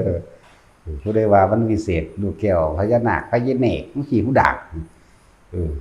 บ่อึดดอกอยู่อันมุกดาหารอยู่ตลาดโลกกินมุกดาหารเจ้าสิเอาเท่าใดสั่งแม่เนาะบ่อึดอันพวกเขาขี้ตัวว่าลูกแก้วอัญเชิญมาจากพุ่นจากพี่อุ้ยอัญเชิญมาจากมุกดาหารหลายโพดเจ้าใหญ่บันไดเจ้าสีใดสิเอาหยังไว้ได้หั่นได้ทั้งนั้นนะลูกแก้วธรรมดามีหยังดอกก็บอกฟังซื่อดอกว่าสิคุยแล้วคนบ่เห็นน้ำก็ตัวได้ง่ายล่ะเนาะตาสินตัวคนบ่เห็นน้ำตัวง่ายแท้เด้นั่นแหละที่ชื่อพูดถึงว่าตะกี้เฮาบ่ได้อยู่กับตัวเองเฮาบ่มีสติอยู่ในกายบ่อยู่ในหลักแห่งสติปัฏฐาน4หรือว่าก็หลงมานานด้วยกันไปเที่ยวคือจังไปหาขี่กิเลสมันก็ขี่เด้มานินบางกรนะมานินบางกรกับสุขสาครนั่นน่ะก็แบบนั้นอีหลีเด้มานินบางกรผู้ใดฮู้จักปากคอกันเก็บมันก็เป็นแบบนั้นแผงหลังหรืออีหยังมันก็เป็นแบบนั้นแหละเป็นลักษณะว่าขอบเกล็ดของมานินบางกรนั่นน่ะออกอมแดงเด้นั่นแหละขี่สิก็มีนะขี่ไปหั่นแหละคือว่าป้าหิมาพานนั่นนี่ก็มีตะกี้มันบ่ได้อยู่ในตัวเองมันสนุกสนานเพลิดเพลินอยู่เที่ยวเล่นอยู่จังซั่นบ่ทันได้เข้าใจหลักสติปัฏฐาน4ปานใด รู้สึกว่ามันบ่มีรสชาติจังว่าล่ะแต่ไปแนวนี้มันมีรสชาติเด้โอ้ยมันเด้ไปสู้กับยักษ์มังหันมังนีจังซี่เอาจนชนะมันได้จังยอมจังเศร้าจังว่าล่ะนั่นแหละมันเป็นบ้าจังว่าล่ะย่างกูบ้าว่ากูดีโอ้ยเก่งจังซั่นโอ้ยว่าเด้นั่นแล้วนี่แหละที่ว่าโอ้ยย่างกูบ้ากันว่ากูดีแล้วสูงพุ่นนะว่าย่างกูดีกันว่ากูบ้าว่ากูบ่ม่วนอีกมาสิแม่มึงดิจังซี่แล้วโอ้ยคนเคารพนับถือแท้ๆเด้แต่เว้าเรื่องจังซี่เนาะโอ้ยมึงบ่จักว่าแต่ย่างกูเป็นบ้าก็ว่ากูดีเห็นบ่บานคือว่ามันผ่านมาหลายอย่างแล้วบ่แม่นแค่นั้นมันหลายระลอกหลายตอนเป็นช่วงๆแนววันนี้เป็นช่วงตั้งแต่บ่ได้ฝึกอีหยังมันก็เห็นอยู่แต่เป็นเน้นว่าเป็นเน้นเป็นผีหลอกเขากับผีหลอกเจ้าของแน่หลวงพ่อเซ่หลวงพ่อเซ่หลวงพ่อเทียงหลวงพ่อเซ่หลวงพ่อเทียงแล้วก็หลวงพ่อน้อยตะกี้หลวงพ่อเซ่เป็นบ้าของขังเด้ว่าแต่หลวงปู่ไปนั่งอยู่หม้องใดเขาจ้อไปไกลๆเลยแต่ไปเอาข้าวหมากวันนี้เพิ่นเผลอไปแล้วใดบ่เผลอไปอันนี้หลวงพ่อเทียงกันไปเอาข้าวหมากค่ายโดยงั้นแบบนี้หลวงปู่ก็ดีเข้าไปทั้งในกุฏแล้วทั้งนี่โอ้ผมได้ของดีเด่นว่ามาลองมันกับผมเด้แล้วก็ยังเอาอีหลีบอกเดี๋ยวผมลายคาถาก่อนว่าดิบอกคาถาไหนไม่สั้นแล้วอันพวกของเฮาเฮ็ดเล่นตอนนั้นของเอางามวงแห่งๆผู้ๆเข้าใจว่ามาตีกันนั่นน่ะเพิ่นก็เบิ่งโอ้น้อยๆเจ้าสอนข่อยเด้อถึงสั้นแล้วเฮาก็เฮ็ดตัวเพิ่นเนาะโอ้ว่าเขาฮู้บ่เป็นอีหยังเด้ว่าเด้ก็มันก็หลวงพ่อเทียงที่มันนำหลวงพ่อเทียงก็เอาไม้ไผ่2ป่องนั่นแหมมาดๆนั่นแหมเอาเลยนี่ของขึ้นแล้วปัวซื้อสักแง่งๆเขาโอ้ยตายแล้วบาดเลยว่าแล่นไปเอาผ่าดิพวกใดจุ่มน้ำปั้นแล้วก็ถูเอากันตัววันนี้เป่าเอาพอแห้งตัวสวยขึ้นมาไม่ก็คุณบอกผมตีเองเนาะก็ว่าขังก็สั่นนั่นแล้วสั่นแล้วมันมีบัดได้สั่นปันก็ไปสอนคาถากันผีเพิ่นตัวเรียกว่าล่ะสอนคาถากันผีให้หลวงพ่อเซ่นี่แหละแต่ว่าทางกุฏิสูงได้สักกุฏิแต่ตัวนี้มันสิมีหอเก็บกระดูกกลับมาหาห้องน้ำย่างมาบักไก่เด้มันบ่ได้มีไฟฟ้าเด้ตะกี้จักบ่บ่ได้มีไฟฟ้าเด้อตัวอยู่หอกระดูกพอดีเขาเจ้าปั๊มกกเผาลงเขาเจ้าตัดเป็นท่อนคาแขนนี่หน้าไว้ตั้งสูงๆหน้าเฮาก็มีหน้ากากเฒ่าอันนึงเรียกว่าหน้ากากหน้าเฒ่าตะกี้นะหน้ากากผีหน้ากากเฒ่าๆคนหน้าเฒ่าเหี่ยวๆดอกดังงอๆคือยายล่มนี่แหละมันสั่นแล้วบัดนี้ได้จังหวะพอดีก็เพิ่นสิปวดเหนียวหรือสิปวดหยังก็บ่รู้ละเห็นแต่เสียงเกิดเพิ่นตัดมาแย่งไฟคมกุมุกว่าเด้ก็ได้การแล้วก็ห่อผ้าขาวขึ้นเอาอันนี้ละอันท่อนพาวนี่ตั้งขึ้นเด้สัตว์แล้วก็ห่อผ้าขาวใส่ตัวใส่หน้ากากเฒ่าเขาได้ไว้มือนึงก็จับไว้เลยมือก็จับอันข้าไว้พอตะเพิ่นมาฮอดไปฉายซะเด้อเงือกซะเลยขึ้นนี่แต่ว่าพุ่นไปลงไปสลบอยู่กลางบ้านเข้าโรงพยาบาลธรรมดาว่าซ้อแล้วเพิ่นฮ้องไปสุดเสียงเด้ถึงตะวัดไปหาอันหม่องเดี๋ยวก็ศาลากลางบ้านนะไปตีเขาล้ออยู่พุ่นล่ะก็จะตีเขาล้อป่องๆอยู่จักผู้ใดตีกันเอากันโอ้ยแต่จากหัวยังคือบ่ทองบ่อนคาถากันผีอันเอาให้เนาะลืมเลยเห็นบ่ล่ะสั่นแหละเหตุการณ์มันเป็นเหตุการณ์ที่ เกิดขึ้นจวนโตในปัจจุบันบ่แม่นอันพวกอันสิคุยว่ามึงมาโลดกูใส่คาถาเงินอันนั้นทั้งของแท้ตัวนั้นเลยเอาน้อยเจ้าย่านว่าน้อยนั่นทั้งคักตัวอิติปิโสวิเศษเสอิธรรมดาบ่ที่แรกฟ้าผ่าหงายหลังเด้ไปมาดิกึ่งดึงโหมึงเอาอีหลีบ่ว่าซั่นว่าอีหลีจังได๋นอนกึ่งดึงอยู่มีอยู่หนองมาจอกบ่ได้ไกลย่างตลาดบ่ทันได้เปลี่ยนแบบนี้เด้โรงพักจักมีบ่มีว่าบ่ทันมีหรอกโรงพักกันอยู่อำเภอย่างตลาดทางหลังมังมาจอกวังปอแดงนั่นแหละแต่ว่าจังซี่คนที่เกิดรุ่น50ปีสิเข้าใจอันนี้50ปีขึ้นไปนี่ไปจึงจักนะแล้วถึงได้ยังพุทโธกังธัมโมบังสังฆังปิดเพียงนี่แปลได้เพียงเข้าไปในงูกุจูดงูกุจูดอยู่บึ้งปังขึ้นน้อยว่าซั่นหันปึ้งมาหาเฮาไปฮอดซากเอาอยู่ในกดพุ่นดึงแลนเลยแม่ปิววนๆไปปานวาวเฮาก็เลยไปจากหัวเกียงด้วยก็นี่แหละเหตุการณ์มันจวนโต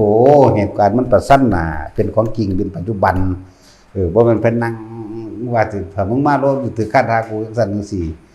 มันตั้งตัวบ่ทันดอกของพวกนี้แล้วนี่เอิ้นว่าธรรมะปัจจุบันพวกนี้นั่นแหละจังว่าเว้าสิ่งที่พบผ่านมาเห็นมาเป็นมารู้เห็นมาต่างๆตอนนั้นมันมีผู้ใดมารู้นำเฮานะยิ่งโสตายนั่นคักแล้วโสแล้วโสอีกอยู่หั่นแล้วธรรมดาลงไปนั่งหน้าผาผู้ใดเห็นผาเสวยเขตร้อยตอนในระหว่างอำเภอผู้พานกับอำเภอสมเด็จนั่นแหมบางหันในบางหันเขาตอนนี้เขาสิเฮ็ดหม่องท่องเที่ยวไว้ปั๊มปั้นอันรูปไดโนเสาร์ไว้นะตอนนี้แต่เฮาบ่เคยไปอีกดอกเดี๋ยวนี้แต่ว่าคิดว่าคือสิเห็นอยู่เดี๋ยวนี้สิเว้าเดี๋ยวนี้ก็ดีพูนนี่อยู่มุมพุ่นเด้อถ้าแม่นผู้ใดอยู่ฝั่งที่ฝั่งถนนนี่พูนมุมที่เฮาอยู่มันมุมเลี้ยวข้ามหมู่บ้านนั้นไปอีกหมู่บ้านอยู่ในลุบนั่นพุ่นละอยู่พุ่นเด้อเดี๋ยวลงมามัน200เมตรแต่ผู้มึงหันนะขนาดนั้นเด้มึงเป็นแม่มึงยังมึงเบิ่งสิเก่งทำาใดกับกูนี่ตัวบัดลงไปนั่งโอ้ยมันง่อยออกมาหน่อยๆค่าศอกนี่นึงเด้มึงไปนั่งลงน่ะขึ้นสมาธิเพชรเอาดีๆแล้วบาดนี่ว่ามันเป็นเองดอกอันตอนที่มันเปลี่ยนเลยนั่นมึงสิซ้ำใดความเพียรมันกล้าแล้วคือมันขาดออกจากลมหายใจหมายถึงว่าสติเฮาหลุดออกจากลมหายใจเฮาเผลอไปนิดนึงก็บ่เอาคือไปตั้งใจไว้ว่ากูสิคุมเอา7มื้อจักว่าล่ะคือบ่กินบ่นอนบ่หยังเลยสิให้มันได้ครับลมหายใจอยู่ตลอดเลยคือบ่ให้มันขาดออกภายใน7มื้อเห็นว่าเพิ่นว่าผู้ใดเจริญอานาปานสติบรรลุอรหันต์ได้ภายใน7มื้อว่าซั่นเขาจะว่าเนาะย่างกลาง7เดือนว่าซั่นย่างซ่า7ปีว่าซั่นเบิ่งกุยเอา7มื้อว่าซั่นนำเอาอยู่หั่นแล้วอ้าวโอ้ยบ่ทันพอชั่วโมงดอกเขาเดี๋ยวเผลอไปคิดเรื่องนั้นแล้วกลับมานิสัยเก่ามันชินจักบ่ล่ะเทวดามามันไปทั้งเทวดาแล้วหุ่นมันไปนำงามๆเหรอทางเดียวกับหุ่นไปหาแอบเบิ่งเขาอาบน้ำอยู่สระอนุดาตมีแต่ผู้งามเด้อบ่ได้อืดหืดเอเทคือพวกเดียวดีเด้บ่มีดอกหน้าท้องตัวงอมอยู่บ่มีคือจุกน้ำจากน้ำบ่มีดอกหน้าท้องเอเทหรือบ่มีแต่ผู้งามๆแบนเรียบนั่นแหละถ้าว่าไปได้นี่มันจะมั่นโลดเด้นั่นแหละครับคิดได้ครับมาลมหายใจบ้างครับมาลมหายใจบ้างเอาธรรมดาแต่ว่าก้อนหน้านั้นก้อนที่ได้ตัวนี้หมายถึงว่าก้อนที่จับจุดอารมณ์หรือทำความรู้สึกตัวบ่ค่าหรอกถึกหลวงปู่มั่นตีก่อนเด้อย่าว่าล่ะมันมีแต่ออกท่องเที่ยวนั้นมันบ่มีความรู้สึกตัวมีแต่ออกท่องเที่ยวก็นอน เอออันนี้คือกะว่าอยู่ใน7มื้อนั่นแหละนี่ก็อีกจังหวะหนึ่งเด้นี่บ่แม่นต่อเนื่องกันแต่อีกจังหวะหนึ่งในในปีหนึ่งก็สิมารู้เรื่องตัวนี้ได้นะมันนอนเป็นหมูเป็นหมาอยู่นี่กันว่าบ่รู้สึกตัวอีหยังเลยเป็นหมูขึ้นเคียงให้เขาซับข้ออิหยังเพิ่นเว้าไปของเพิ่นไปแล้วเปี้ยเขากกหูนี่ล่ะยาวฮอดนี่เปี้ยเขายามมาเช้าเอาแหวนมาแย่งเบิ่งแหมมันบ่แม่นฝันมันบ่แม่นนิมิตมันบ่แม่นหยังนะมันคือเป็นไปได้นะแต่ว่าก่อนหน้านั้นก็มีผู้เตือนคือเพิ่นขี่รถบักใหญ่เหยียบคอมึงได้กิ่งออกเลยเด้นอนก็บ่แม่นนอนหงายดึงเด้คืออยู่ในบ่ให้ล้างแต่ปืนนั่นแหละนอนแบบนี้นั่นแหละก่อนหน้านั้นก็มีมึงมานอนตายเป็นหมานี่เหยียบคอมึงเลยขี่รถล้อเดียวบักใหญ่เลยอันหลวงพ่ออันก็เลยกิ่งก็ดึงออกบ่นอนแล้วอันเอาอีกเริ่มใหม่คือเพราะฉะนั้นแหละนี่พูดถึงว่าเฮาเฮ็ดอยู่ผู้เดียวเฮาเองนะไผไปเห็นนำแนวจังซั่นก็สิมากำหนดกฎเกณฑ์กูเว้ามวลหาแม่มึงบอกเนาะสิไม่จังซั่นจังซี่เด้มึงคือบ่บวชเฮ็ดเองซั่นเนาะพวกบ่บวชได้อันเบาๆนี่ถ้าบวชมันก็ยังบ่บวชอยู่โอ้ยเดี๋ยวเขาอีหากูด่าซ้ำมาสิแม่มึงนั่นอยากได้แบบใดอยากได้พระแบบใดอยากให้เขาเป็นแบบใดก็จะคล้องมาเป็นเองให้เขาเบิ่งก่อนตัวเนาะเห็นบ่ล่ะโคตรปูโคตรยาโคตรดาโคตรย่าโคตรลุงป่าอ่าวมึงเอ้ยมาสีแมงเบิดโคตรสั่นแล้วว่าเขาสิเงิดติพูดถึงว่าก่อนหน้านั้นกับพระเพิ่นก็มาเตือนแล้วมานอนเป็นหมูเป็นหมาเหยียบคอมึงเด้ก็ส่งจิตออกนอกเหมือนเดิมก็ไปเล่นไปตามภพภูมิต่างๆเหมือนเดิมตามความเคยชินมาแต่น้อยก็เลยมันม่วนไปหาเบิ่งนั่นหาเบิ่งนี่สร้างน้ำพายน้ำตัวน้อยซ้ำแมงข้ามนิดนึงเด้พวกสร้างน้อยนั่นเรียกว่าสร้างน้ำซ้ำคือแมงข้ามซ้ำแมงข้ามแต่ว่าสร้างอีหลีเด้ตัวเป็นๆก็มีแต่เฮาก็มือสอนถึงมาเบิ่งแล้วก็ปล่อยลงไปคือป่านิ่มๆคือป่ามีง่าเรียกว่าจังซี่ก็มีแล้วเห็นอยู่ใหญ่ขึ้นมาอีกจักหน่อยก็มีสำโองมังกรนี่ก็มียืนอยู่ตามกลางแต่ว่าสร้างน้ำแท้ในน้ำแบบปลาจังซี่ก็มีอยู่แล้วว่าฟังก็ซื่อดอกว่าของขี้ตัวคนบ่เห็นน้ำตัวไปจังได๋ก็ได้เบิดตัวเนาะเป็นบ่จังซี่ตัวใดตัวถามว่าเห็นบ่บ่มีบ่ได้เห็นน้ำมั้ยนั่นแหละแนวนี้ก็มีแต่ว่ามาจับบัดใดก็ถูกหลวงปู่มันฟาดดูอิงดิ่งเลยบัดนี้จนกว่าสิเข้าใจคำว่ารู้สึกตัวความแสบมันมีอยู่ตลอดเลยใน 7-8 มื้อจังบัดจนกว่าสิคำว่ารู้สึกตัวบ่รู้สึกตัวมานอนเป็นหมูเป็นหมาบ่รู้สึกตัวมันเป็นจังได๋กว่าสิเข้าใจคำว่าหลักสติปัฏฐาน4มันพอแห้งอยู่เด้20-30 ปีพุ่นเด้อโอ้บอกปานเจ้าของเฒ่าเนาะสาหัสก็เป็นหนุ่มเหมือนกันเลยเฒ่าแบบตัดสินเฒ่ามันก็ไข้ได้แบบนี้สาหัสก็เกิดเฮาก็เลยเนาะเจ็บแสบอยู่ตลอดจนเข้าใจว่ารู้สึกตัวบ่แม่นแค่ความเข้าใจเด้บ่แม่นว่าความเข้าใจโดยการคิดสรุปเอาได้เด้จักบ่นี่เฮามันโง่เนาะเฮาบ่แม่นคนฉลาดดอกแต่ฉลาดมันก็บ่มาเกิดนั่นล่ะจนกว่าจิตเข้าใจว่าโอ้รู้สึกตัวเป็นแบบนี้นี่คือมันเป็นเอาเองเลยแม่มันจังเข้าใจตัวนี้อันพวกเฮานั่นทำความเข้าใจตามความเห็นสรุปลงเอาซื่อๆเด้แต่เฮาเข้าใจนี่เป็นจริงไปเลยนะจนกว่าจะถึงความจริงตัวนั้นล่มบ่ขาดออกจากกับอุณหภูมิแล้วก็แซ่อยู่อันนั้นเป็นอันนึงเดียวกันนั่นแหละเข้าใจคำว่ารู้สึกตัวแล้วก็ไปเฮ็ดเบิ่ง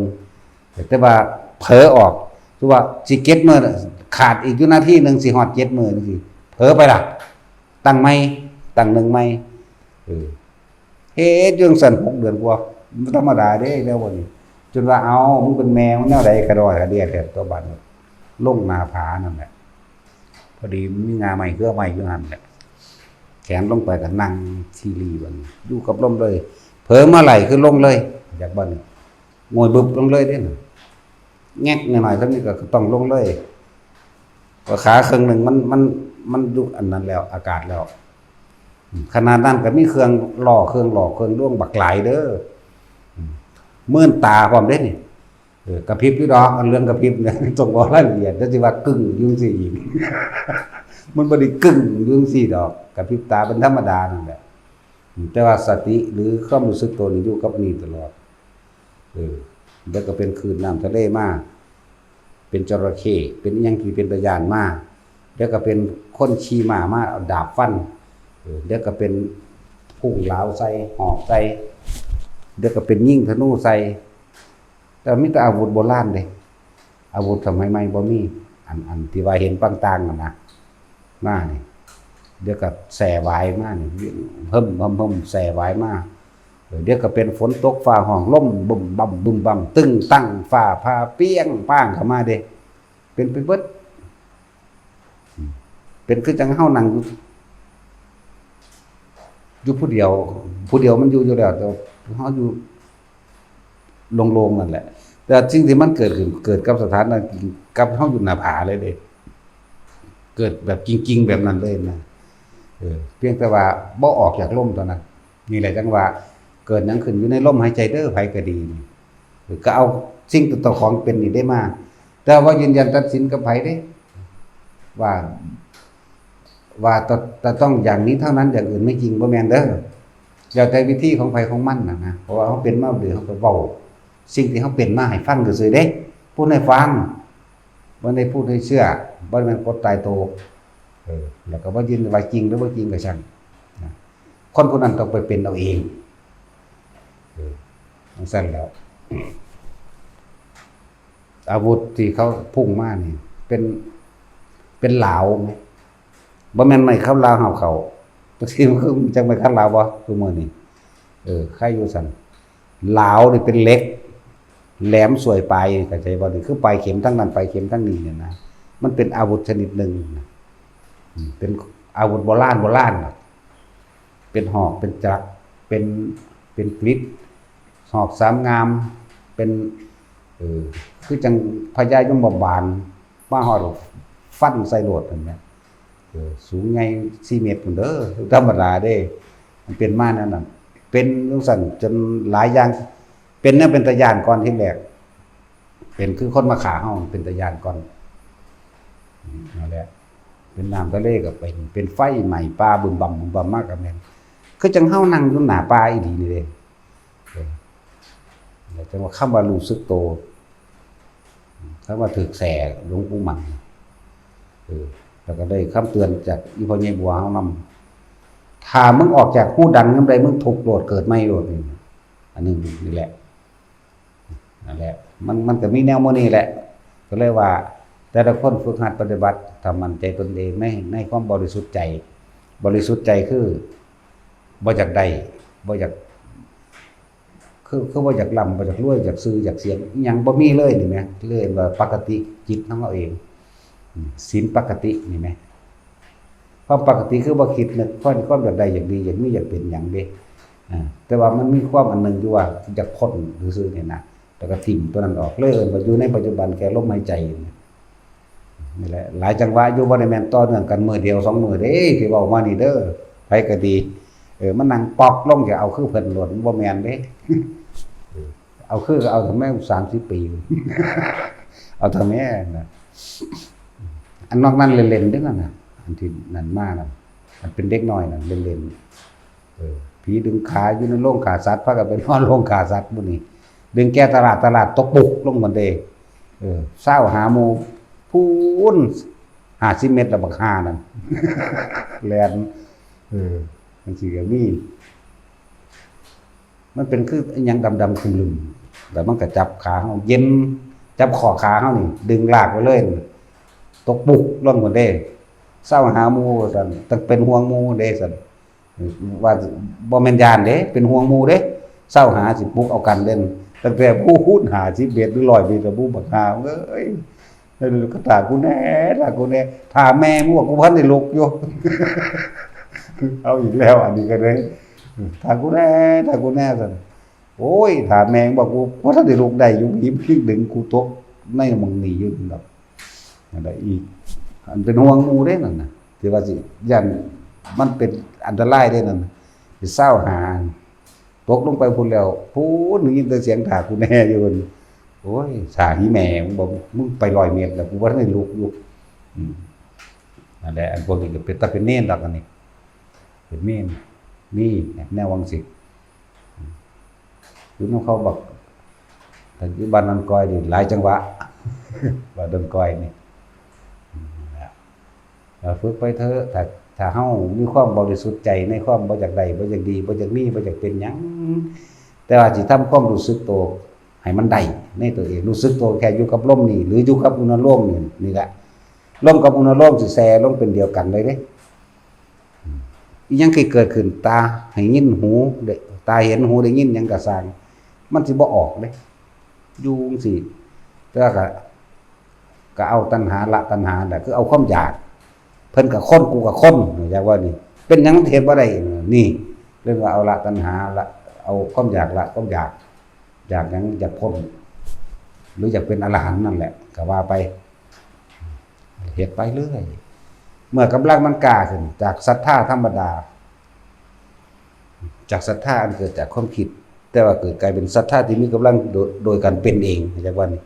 มันสิเป็นไปของมันเองจากความเพียรธรรมดากลายเป็นความเพียรที่กล้าแกร่งบ่กลัวตายจากว่านี้เข้าใจว่าแต่สิ่งศรัทธาวิริยะเนี่ยสติจากว่านี้สติแน่เป็นเองจากว่านี้ นั่นสั่นตัวสติสิแน่กับลมเป็นหนึ่งเดียวกันเลยสมาธิเมื่อสติสมาธิเป็นหนึ่งเดียวกันเดินแน่นก็ว่าปัญญาคือเห็นสิ่งทั้งหลายทั้งปวงคือธรรมแหละเห็นธรรมคือสิ่งทั้งหลายทั้งปวงมีความเกิดมีความดับถ้าเฮาบ่นำเขามาคิดมันก็เฮ็ดหยังเฮาบ่ได้นี่นะจังสิว่านั่นแหละพอตั้งแต่เริ่มอยู่กับลมได้ปั๊บเป็นไฟไหม้ป่าบึมเป็นคนขี่ม้ามาฮอดดาบฟันมันฟันลงเฮาอีหลีนี่เด้ แต่ว่าเฮาบ่คิดจากว่านี้แล่นกายเฮาหลังเฮาเบิดเริ่มไปทั้งทุนแล้วมาอีกแล้วธนูยิงบัดนี้ธนูยิงก็ได้มาอีกแล้วแบบเป็นคือแสนี่แหละแสโซ่หยังนั่นแหละเขาเรียกว่าเป็นหอกโบราณนะเขาจะเอิ้นวิสรเสียงแหกฟ้าแหกลมมาเปี้ยป้ามาเด้อตัวนั้นตัววิสรนั่นพุ่งเข้ามาใส่นี่ก่อนซึ่งว่าบ่มีการลบเพราะว่าบ่มีการคิดแต่จะว่านี่เมื่อบ่คิดแล้วก็บ่มีการลบคำว่ากล้าก็บ่มีคำว่ากลัวก็บ่มีคำว่าลบก็บ่มีบ่คือตะกี้เด้ตะกี้ลบปั๊บโลดเฮ้ธรรมดาบ่มันคิดออกนั่นแหละมันสิเป็นของมันเอาเองก็เลยอยู่จังซั่นได้16มื้ออยู่จังซั่นแหละอยู่โดยปราศจากความคิดนึกอันนี้มันมาบอกที่หลังสื่อได้จังฮู้ว่าอยู่เท่านั้นมื้อเท่านี้ตอนนั้นคือบ่มีอดีตอนาคตบ่มีดับเบิดล่ะบ่มีอดีตบ่มีอนาคตมันอยู่โดยแบบนั้นของมันเองแต่ถ้าว่าฝึกไปเถอะไปก็ดีถึงเวลามันเป็นมันก็สะสมกำลังเต็มที่มันเป็นเองจากศรัทธาจากวิริยะจากสติจากสมาธิจะเป็นปัญญานั่นแหละพระ5อินทรีย์5ก็ได้ใจบ่ล่ะบ่แม่นตะเว้ากันอินทรีย์ยังไม่แข็งแกร่งแต่มันกินบ่อิ่มมันก็เลยหัดบินวันใดนกอินทรีย์อินทรีย์ยังก็มึงพูดอยากมาเรียนอินทรีย์5กับหลวงพ่ออุ้ยแต่โตนึงกูก็บ่มีอยู่นี่วะกูว่าจักดอกอินทรีย์แนวนั้นว่ะมาอยู่วัดซะก่อนว่าซั่นโอ้ยเป็นห่วงร้านค้าเบิ่งหัวมาฝึกอินทรีย์แต่ว่าเป็นห่วงร้านค้าจะเฮ็ดจังได๋ให้เขาก็มาฝึกเอาเองเป็นเอาเองตัวเขาก็จะบอกแนะเอาซื่อๆได้ล่ะที่เว้าอยู่นี่ก็แนะไปซื่อๆเด้เฮ็ดบ่เฮ็ดก็สร้างเด้เนาะแนะไปแล้วก็แล้วแต่เจ้าเด้อันนั้นน่ะบ่แม่นเฮามั้ยเจ็บปวดร้อนหนาวก็เจ้ารับเองอยู่แล้วรู้เห็นเป็นไปก็เจ้ารับเองอยู่แล้วเหมือนตัวเฮาเองนี่แหละ ที่เว้ามานี่เฮาก็เป็นเอาเองเด้เฮาจังเว้าเห็นบ่ล่ะมันก็ได้อรรถรสได้อารมณ์แต่เจ้าของผู้เดียวนี่แหล้วผู้อื่นมันบ่เป็นแหมก็ได้เว้าอยู่ผู้เดียวมันอยู่ผู้เดียวเนี่ยขึ้นนักจัดรายการวิทยุนั่นแหละเว้าแต่งเรื่องนั้นแต่งเรื่องนี้ขึ้นอยู่เอาเองแหละบ่มีไผถามดอกมันบอกไปเอาเองเนาะก็เดี๋ยวก็โฆษณาแน่ด่าคนนั่นแหละคือซั่นแหละฝึกไปเรื่อยเมื่อมันถึกคือกำลังของมันจากความศรัทธาธรรมดามันก็คือกลายเป็นศรัทธาเอาเองโดยบ่ได้เป็นศรัทธาบอกบ่ถูกดอกจากความเพียรธรรมดาโดยบ่ได้ตั้งใจว่ากูสิเฮ็ดแบบนี้โดยบ่ตั้งใจได้แบบนี้จากสติความนึกเร็วๆนี่ธรรมดาก็เป็นนึกเองขึ้นมาเลยจากสมาธิตั้งมั่นก็ตั้งมั่นขึ้นมาแซ่อยู่สั่นได้เลยคือจักคนคำว่าปัญญามันก็รอบรู้ในสิ่งทั้งหลายทั้งปวงมีความเกิดธรรมดามีความดับเป็นธรรมดาคือสิ่งทั้งหลายทั้งปวงมีความเกิดเหมือนที่สิ่งที่มันแรงเข้ามากระทบเฮานั่นแหละที่แรกมีแต่แนวเป็นตาย่านก่อนเป็นอยู่สั่นจักมือจักเว้นไม่รู้ละในขณะนั้นบ่รู้บ่รู้มือบ่รู้เว้นแต่อันที่ว่าพยายามสิฆ่าเฮาให้ตายนั่นมันมีมามันเป็นอยู่จนเบิดแนวแล้วมาเบิดสิ่งเหล่านั้นแล้วก็เป็นร้อนเป็นหนาวมาเบิดสิ่งร้อนสิ่งหนาวแล้วก็กลายเป็นผู้หญิงจังบ่นี่มันเอาแนวสั่นเด้บัดนี้มาหลอกจังว่าแม่งสิอิงนะแต่ว่าตอนนั้นมันบ่คิดมันบ่คือตะกี้เว้ยแต่ตะกี้กูฟาดแมงเบิดแล้วมันจะได้เป็นล้านแล้วมันบ่คิดจังบ่นี่มันเป็นลำดับของมันอยู่ฝนไฟก็ตกเด้ฝนไฟยิ่งธนูมาบักหลายยิ่งปืนใหญ่โบราณยิ่งมาสารพัดเรื่องอาวุธเบิดสุดเบิดทุกอาวุธแล้วฝนไฟฟ้าพาฟ้าอย่างนี้เบิดเด้อน้ำทะเลฟัดสัตว์อย่างคือจะสิลุกแล่นหนีอีกหลีเด้บ่ธรรมดาเด้แต่เป็นเฮาคิดนะโอ้ยพอแห้งก็ล่ะสิว่าสิฝึกเลยนะ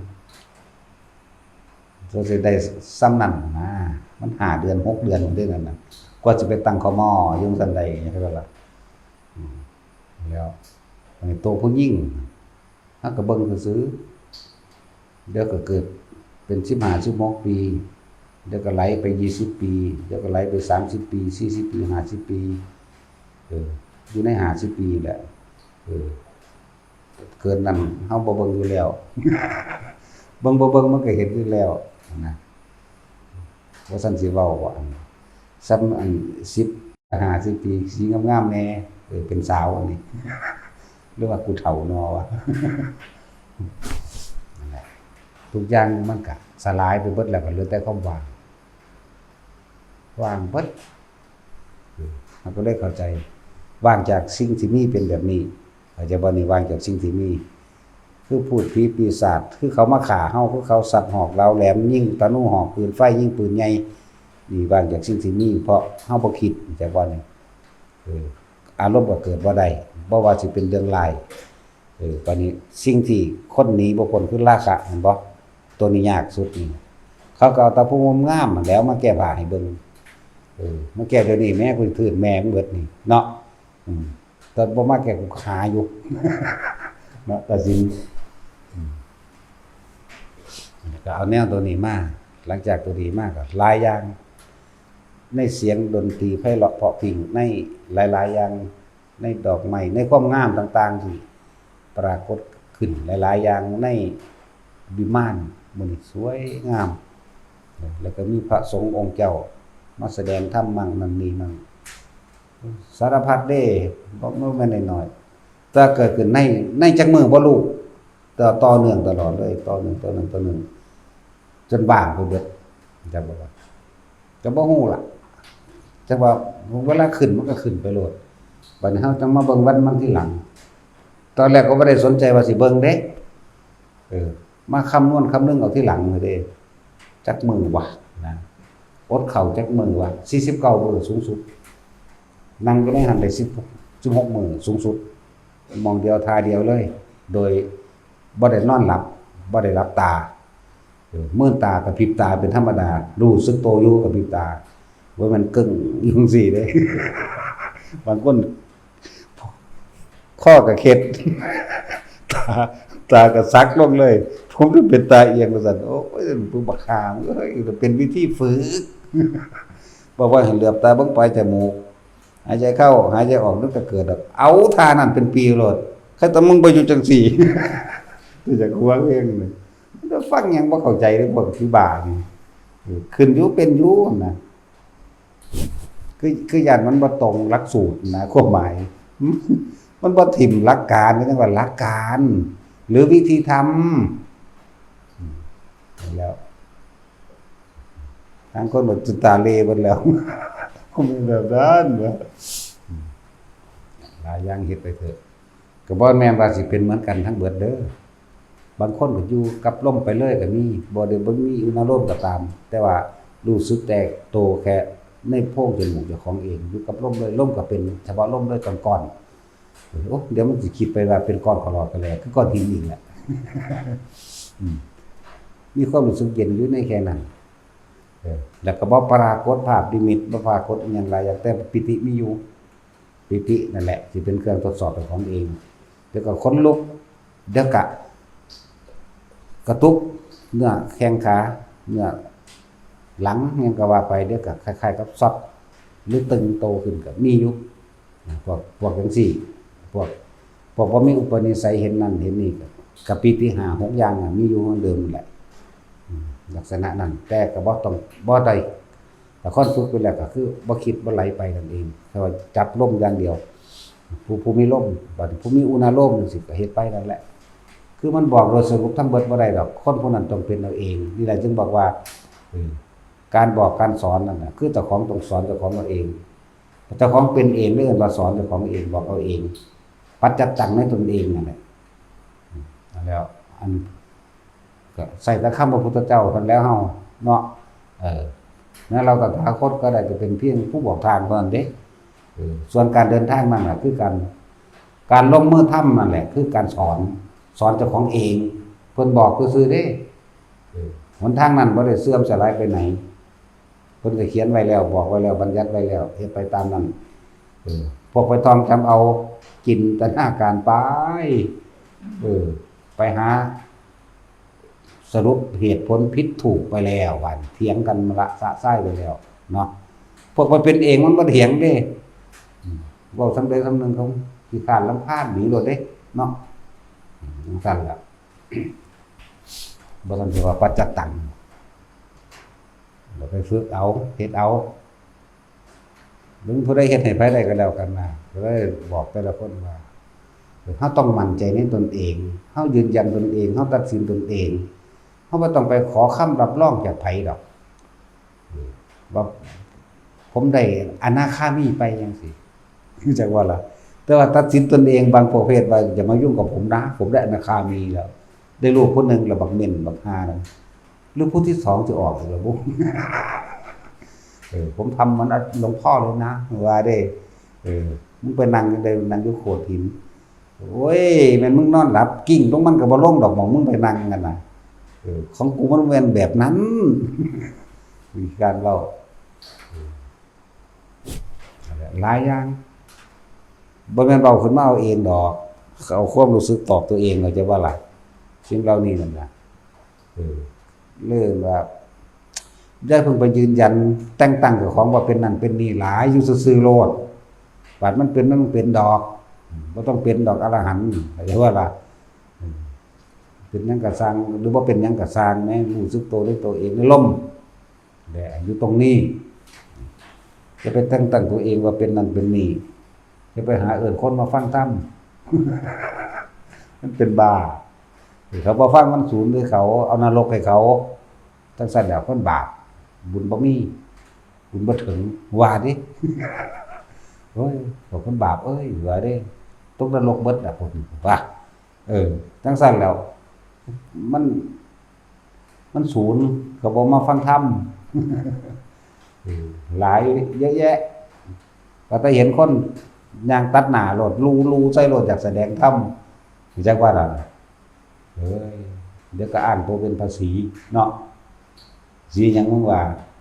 สีธัญญาได้ทางนั้นสีธัญญาได้พวกจังซั่นแหละ เอาสมาทาน